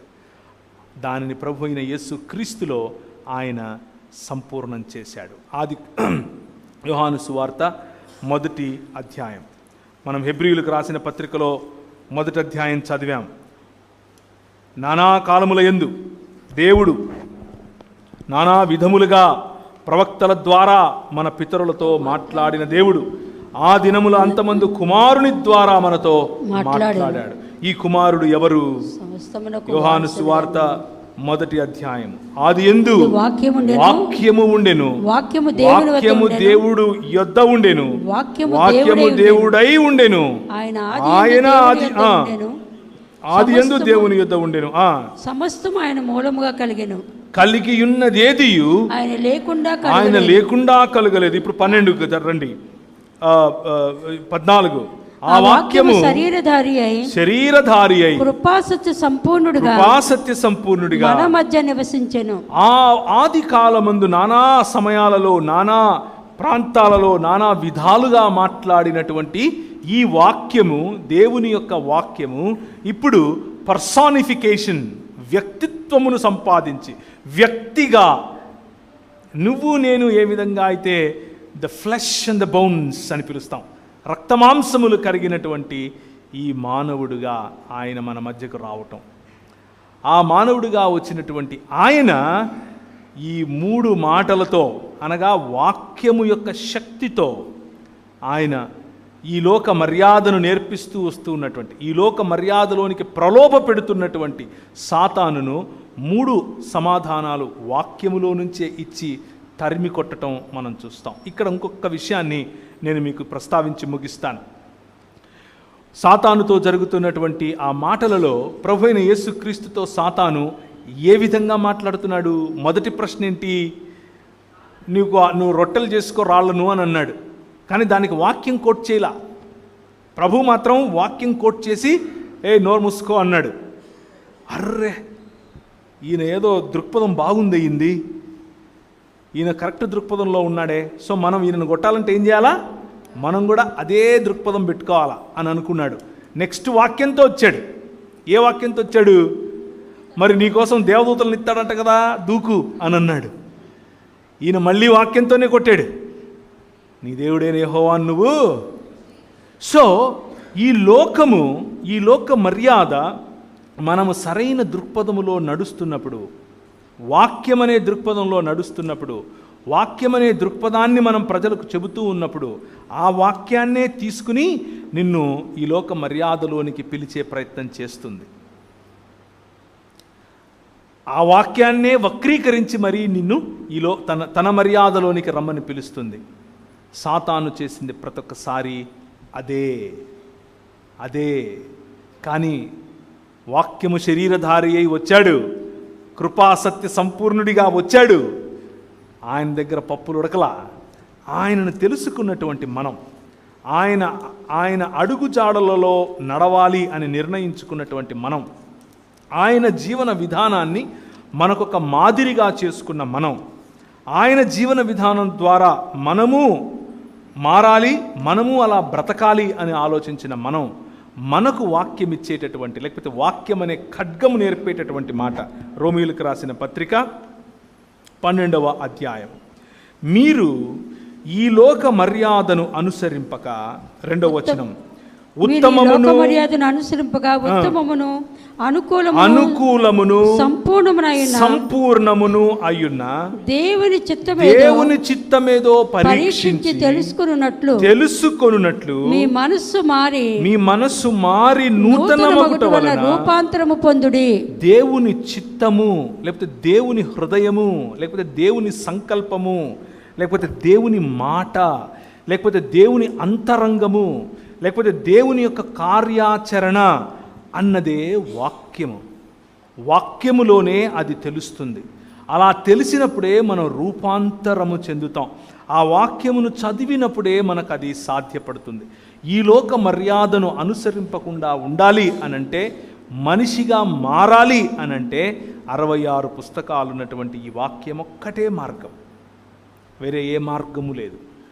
మనం 2 పడవలలో కాళ్ళు పెట్టే అవకాశం చాలా ఈజీ. ముఖ్యంగా మన దేశంలో ఇంకా చాలా ఈజీ.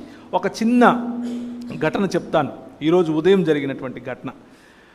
ఒక అన్నతో మాట్లాడుతున్నాను. కర్నూలులో ఒక సంఘం, మీకు తెలిసే ఉంటుంది, పేర్లు చెప్పను, పెద్ద సంఘం. వారి నాయకులు ఉత్తర భారతదేశం నుంచి వచ్చి చాలా కష్టపడి పరిచర్యను జరిపించి సంఘ స్థాపన చేశారు, కష్టపడ్డారు. పాతకాలపు ఆనాటి సేవకులు కన్నీళ్లతో వాక్యాన్ని విత్తారు. వారి జీవితంతో, వారి జీవన ప్రమాణాలతో ప్రజలను మొరాలిటీలోనికి, లేకపోతే నైతికతలోనికి నడిపించారు. దేవుని వాక్యముతో కట్టారు. ఇప్పుడు 2022వ సంవత్సరం వారి పిల్లల పిల్లలు 2 నుంచి 4 గ్రూపులుగా మారారు. 4 గ్రూపులుగా మారి ఒక ఎత్తేస్తే ఆ ఎత్తుకు పై ఎత్తు ఇంకొకరు వేస్తున్నారు. ఆ వేసిన పై ఎత్తుకు ఇంకొక పై ఎత్తు ఇంకొకరు వేస్తున్నారు. అలా ఒకరిని మించి ఒకరు ఎత్తులకు పై ఎత్తులు వేసుకుంటూ ఎవరిది పెత్తనం, ఎవరిది మాట చెల్లాలి, ఎవరిది ప్రాపర్టీ, ఎవరిది డబ్బు అని ఆలోచించటం మొదలుపెట్టారు.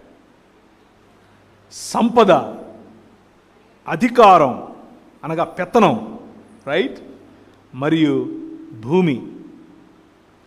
ఏ 3 అయితే దేవుడు, ఏ 3 అయితే ప్రభువైన యేసు క్రీస్తు, అదరవా అన్నాడు సాతానుతో. ఆ 3టికి ఈరోజు సంఘ నాయకులు తప్పని పడ్డారు. టీవీలకు ఎక్కారు, విలేకరులు వచ్చి దాన్ని కవర్ చేసే ప్రయత్నం. కలెక్టర్ గారి దగ్గరికి వెళ్ళారు. కలెక్టర్ గారి దగ్గరికి వెళ్ళి అర్జీ పెట్టుకుంటే, అరే మీ క్రైస్తవులు ఎప్పుడొచ్చినా దీనికోసమే వస్తారా అంటున్నాడు. మీ వాళ్ళు ఎప్పుడొచ్చినా దీనికోసమే వస్తారు, ఆయన ప్రార్థన చేసుకోవటానికి గొడవలేంటి మీకు ఆయన అడుగుతున్నాడు. ప్రార్థన చేసుకోవటానికి గొడవలేంటి మీకు? ఎవడు పడుతాడు, ఎవడైనా ప్రార్థన చేసుకోవచ్చు కదా, మీకేంటి ప్రాబ్లం? ఒక లోకాధికారికి ఉన్నటువంటి ఇంగితము కూడా లేనటువంటి పరిస్థితిలోనికి పేరు పెట్టి పిలువబడినటువంటి ఇశ్రాయేలు జారిపోవటం. ఆదికాండంలో అబ్రహాముకు ఇదే జరిగింది. అబ్రహాము 4 రకాలైన లేదా 4 రాజులను కట్టకట్టి ఒకటేసారి తన ఇంట్లో తర్బీదునిచ్చినటువంటి మనుషులతో కొట్టాడు. వాళ్ళు వచ్చి, అయ్యా నీకు కావాల్సింది తీసుకో స్వామి, మమ్మల్ని వదిలేయంటే, నీ దగ్గర చీపురు పుల్ల కూడా నేను తీసుకోను, రేపు వచ్చి నువ్వు నాకు ఇచ్చిన దాన్ని బట్టి నేను ధనవంతుడిని అని అంటావా?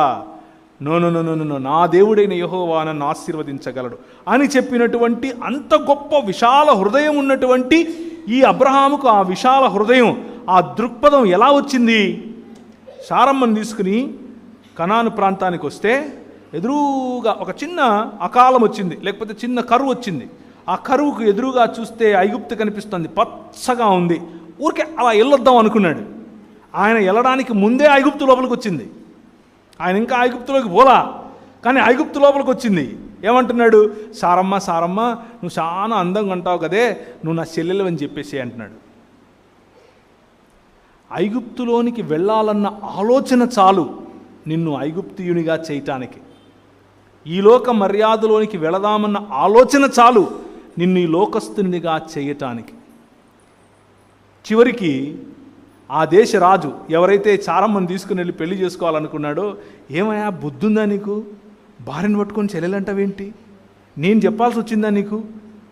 మీ దేవుడంట, ఆయన ఎవరో చాలా పెద్ద దేవుడు, రాత్రి కళ్ళలో కనిపెట్టి తిట్టాడయా, నన్ను చంపేస్తాడు ఆయన, నీకు ఆ మాత్రం బుద్ధి లేదా, అలా చేస్తావా అని చీవాట్లు పెట్టి డబ్బులు ఇచ్చి పంపించాడు. అలా వచ్చిందే హాగరమ్మ. అర్థమవుతుందా మీకు? ఐగుప్తులోనికి వెళ్ళాలన్న ఆలోచన చాలు నిన్ను ఐగుప్తియునిగా చేస్తుంది. దట్ ఈజ్ ఎగ్జాక్ట్లీ కర్నూల్లో ఉన్నటువంటి ఆ సంఘానికి జరుగుతూ ఉంది. వారు వెళ్ళి ఫోన్ చేయించారు. ఎవరితో? ఈ రాష్ట్ర ముఖ్యమంత్రి గారి సతీమణి, ముఖ్యమంత్రి గారి తల్లిగారు వాళ్ళు ఫోన్ చేసి చెప్తే వీళ్ళు ఇంకొక గ్రూప్ వారు నాకు ఫోన్ చేసి అడుగుతున్నారు, మాకేదో ఒక రకంగా అపాయింట్మెంట్ ఇప్పించండి, ఒకసారి మేము వెళ్తాం, మేము బస్ వేసుకుని ఆడవాళ్ళందరం వెళ్ళి వాళ్ళ కాళ్ళు పట్టుకుంటాం.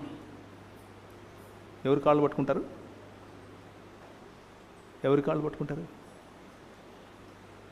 కొరింథీయులకు రాసిన పత్రికలో ప్రభు అంటున్నాడు, మీరు దేవదూతలకు తీర్పును తీర్చేవారని తెలీదా మీకు?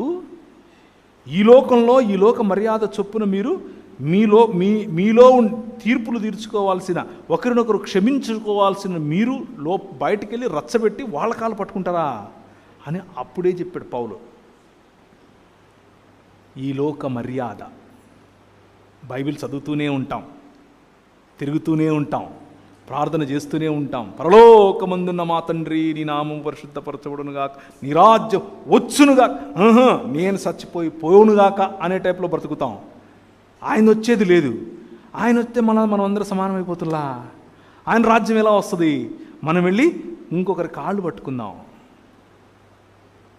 అందుకు వాక్యము మనకేం నేర్పిస్తుంది? ఈ లోక మర్యాద చొప్పున కాదు. రోమీయులకు రాసిన పత్రిక 12వ అధ్యాయము, ఈ లోక మర్యాదను అనుసరింపక ఉత్తమము, అనుకూలము, సంపూర్ణము అయ్యున్న దేవుని చిత్తము అనగా వాక్యము యొక్క సారాంశము, ఆయన రాజ్యము యొక్క పునాది దేవుని వాక్యము. దానిని పరీక్షించి తెలుసుకుంటే మీ మనస్సులు మారతాయి, దినదిన ప్రవర్తమానముగా నూతనమవుతూ రూపాంతరము చెందుతాయి. అంటే మనిషిగా రోజు రోజుకు మారతారు అని. ఈ వాక్యము మన నరనరాల్లో ఇంకాలి. ఈ వాక్యము మన బ్లడ్ సెల్స్లో ఇంకాలి. ఈ వాక్యము ఇంకటం అని అంటే మళ్ళీ పొరపాటున కేవలం వల్లవేయటం అనుకుండేరు. అంటే ఒక 10 కంటత వాక్యాలు, ఇంకొక 20 కంటత వాక్యాలు ఇక్కడ నిలబడి చెప్తే వాక్యం అర్థమైనట్లు కాదు. ఆ వాక్యము నిన్ను పొడిస్తే అది రావాలి, నిన్ను పొడిస్తే వాక్యం బయటికి రావాలి. ఇలాంటి క్లిష్టమైన పరిస్థితులు వచ్చినప్పుడు ఎవరి కాళ్ళో పట్టుకోవాల్సిన అవసరం కాదు, వాక్యం ఏం చెప్తుందో అది చేయగలగాలి. నేను ఫోన్లో చెప్పాను, అన్న పోయి వాళ్ళ కాళ్ళు వీళ్ళ కాళ్ళు ఎందుకు పట్టుకుంటావు? నీ సొంతోళ్ళు నీతో ఎవరైతే విభేదిస్తున్నారో వాని కాళ్ళు పట్టుకో, మనం ఒకటవుతాం కదా. మనం కోర్టు ఎందుకు? మనకు డబ్బులు ఎందుకు? మనకు ఆయమ్మ ఈయమ్మ ఎందుకు? ఓట్లేసేటోళ్ళు ఎందుకు? ఎన్నెందుకు? వాడిని పట్టుకో కాలు, వాడిని క్షమించు. అన్న నువ్వు ఏందన్నా, నువ్వు అదంతా నాతో ఏడవుతుందిలే అంటున్నాడు. అదంతా మేము ఏడ చేస్తాం? సొంత వాళ్ళను క్షమించలేనటువంటి హృదయ కాఠిన్యం, సొంత వాళ్ళతో ఐక్యపరచబడలేనటువంటి హృదయ కాఠిన్యం, విభజించుకొని పాలించుకోవాలి అనేటటువంటి ఈ లోక మర్యాద. కానీ ఉత్తమము, సంపూర్ణము అయినటువంటి దేవుని వాక్యము, దేవుని చిత్తమును మనకు బయలుపరిచేటటువంటి, దేవుని సంకల్పమును బయలుపరిచేటటువంటి 66 పుస్తకాలైనటువంటి బైబిల్ వాక్యము మనకు ఐక్యతనిస్తుంది. దేవుని వాక్యం యొక్క ప్రాధాన్యత ఏంటి అనంటే మనిషిని మనిషిగా చేస్తుంది. దేవుడు ఏమై ఉన్నాడు, ఆయనతో సంబంధం ఎంత ప్రాధాన్యం అని మనకు తెలియజేస్తుంది. అందుకనే ప్రభు అన్నాడు, మొత్తం వాక్యానికి ఉన్నటువంటి సారాంశం ఒక్క మాటలో చెప్పాలంటే, నీ దేవుడైన యెహోవాను నీ పూర్ణ మనస్సుతోనూ, నీ పూర్ణ ఆత్మతోనూ, పూర్ణ శక్తితోనూ ఆయనను ఆరాధించండి, ప్రేమించండి, లేకపోతే సేవించండి. అలాగే నిన్ను వలె నీ పొరుగు వారిని, అది నేర్పేదే ఈ వాక్యం. తలలు వంచుకుంటే ప్రార్థించుకుందాం, ప్రభు వైపుకు చూద్దాం. కృపగలిగినటువంటి దేవుడు, రేపటి దినాన మనం మరింత దేవుని వాక్యములో ఉన్నటువంటి అంశాలను నేర్చుకోవటానికి మనకు సహాయం చేయనట్లు, అలాగే ఆయన కృపలో మనల్ని రాత్రి భద్రపరచునట్లు, మనం విన్నటువంటి వాక్యములో ఉన్నటువంటి అనేకమైనటువంటి అంశాలు, దేవుని వాక్యము మనకు దేవుని మాట హృదయం అని, దేవుని కార్యాచరణ అని, సృష్టిని చేసి నడిపించి విమోచించే వాక్యమని, దేవుని సంకల్పము మరియు ఆయన రాజ్యాంగమని మనం తెలుసుకున్నాం.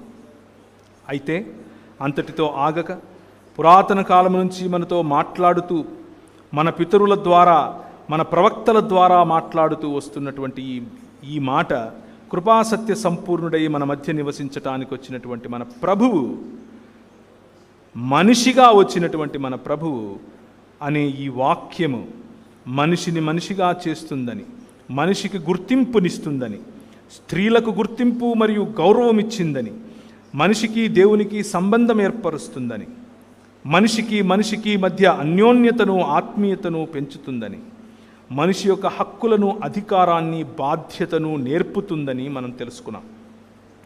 ఈ మాటలన్నిటి యొక్క వెలుగులో మన హృదయాలను తిరిగి మనం దేవునికి సమర్పించుకుని, అటు దేవునితోనూ ఇటు మనిషితోనూ మంచి సంబంధంలోనికి, ఒక మీనింగ్ఫుల్ సంబంధంలోనికి మనం ఎదుగునట్లుగా ప్రార్థిస్తాం. కృపగలిగిన తండ్రి, మీ యొక్క సన్నిధిని మా మధ్య నుంచండి. మీ వాక్యపు వెలుగులో మమ్మను జ్యోతుల వలె ప్రకాశింపచేసి, ఇశ్రాయేలు నీ భాగ్యం ఎంత గొప్పది, ఉన్నత స్థలములను తొక్కటానికి పిలువబడినటువంటి నీ భాగ్యం ఎంత గొప్పది అన్నటువంటి ఈ లోక మర్యాదను చీత్కరించుకొని, ఈ లోక మర్యాదలో ఉన్నటువంటి ఉన్నతమైనటువంటి స్థలాలను తొక్కటానికి దేవుని వాక్యము, దేవుని యొక్క ప్రణాళిక, దేవుని యొక్క ప్రాతిపదిక, దేవుని యొక్క సంకల్పము, దేవుని యొక్క హృదయము అనే వాక్యమును అర్థం చేసుకోవటానికి సహాయం చేయండి. జ్యోతుల వలె వెలగటానికి, ఈ ప్రపంచమును తిరిగి నీ కుటుంబముగా చేయటానికి మాకు స్ఫూర్తినిచ్చే వాక్యమును మరింత మా నరనరాలలో, మా డిఎన్ఏలో, మా ప్రతి కణములో ఇంకిపోయేట్లు చేయమని మా ప్రభువును ప్రియరక్షకుడైన యేసుక్రీస్తు వారి శ్రేష్టమైన నామములో అడిగి వేడుకుంటున్నాం తండ్రి, ఆమేన్. మహాదేవుడు, నిజరక్షకుడైన యేసు ప్రభు వారి కృప, గొప్ప దేవుని ప్రేమ, పరిశుద్ధాత్మని కాపుదల కూడి వచ్చిన మనందరికీ, ఆయన ప్రియమైన బిడ్డలందరికీ వాక్యం యొక్క శక్తిని, బలమును, వివేచనను ఎరిగిన వారమై దేవుని సంకల్పం చొప్పున మనందరం జీవించుటకు ప్రభువే మనకు సహాయం చేయనుగాక.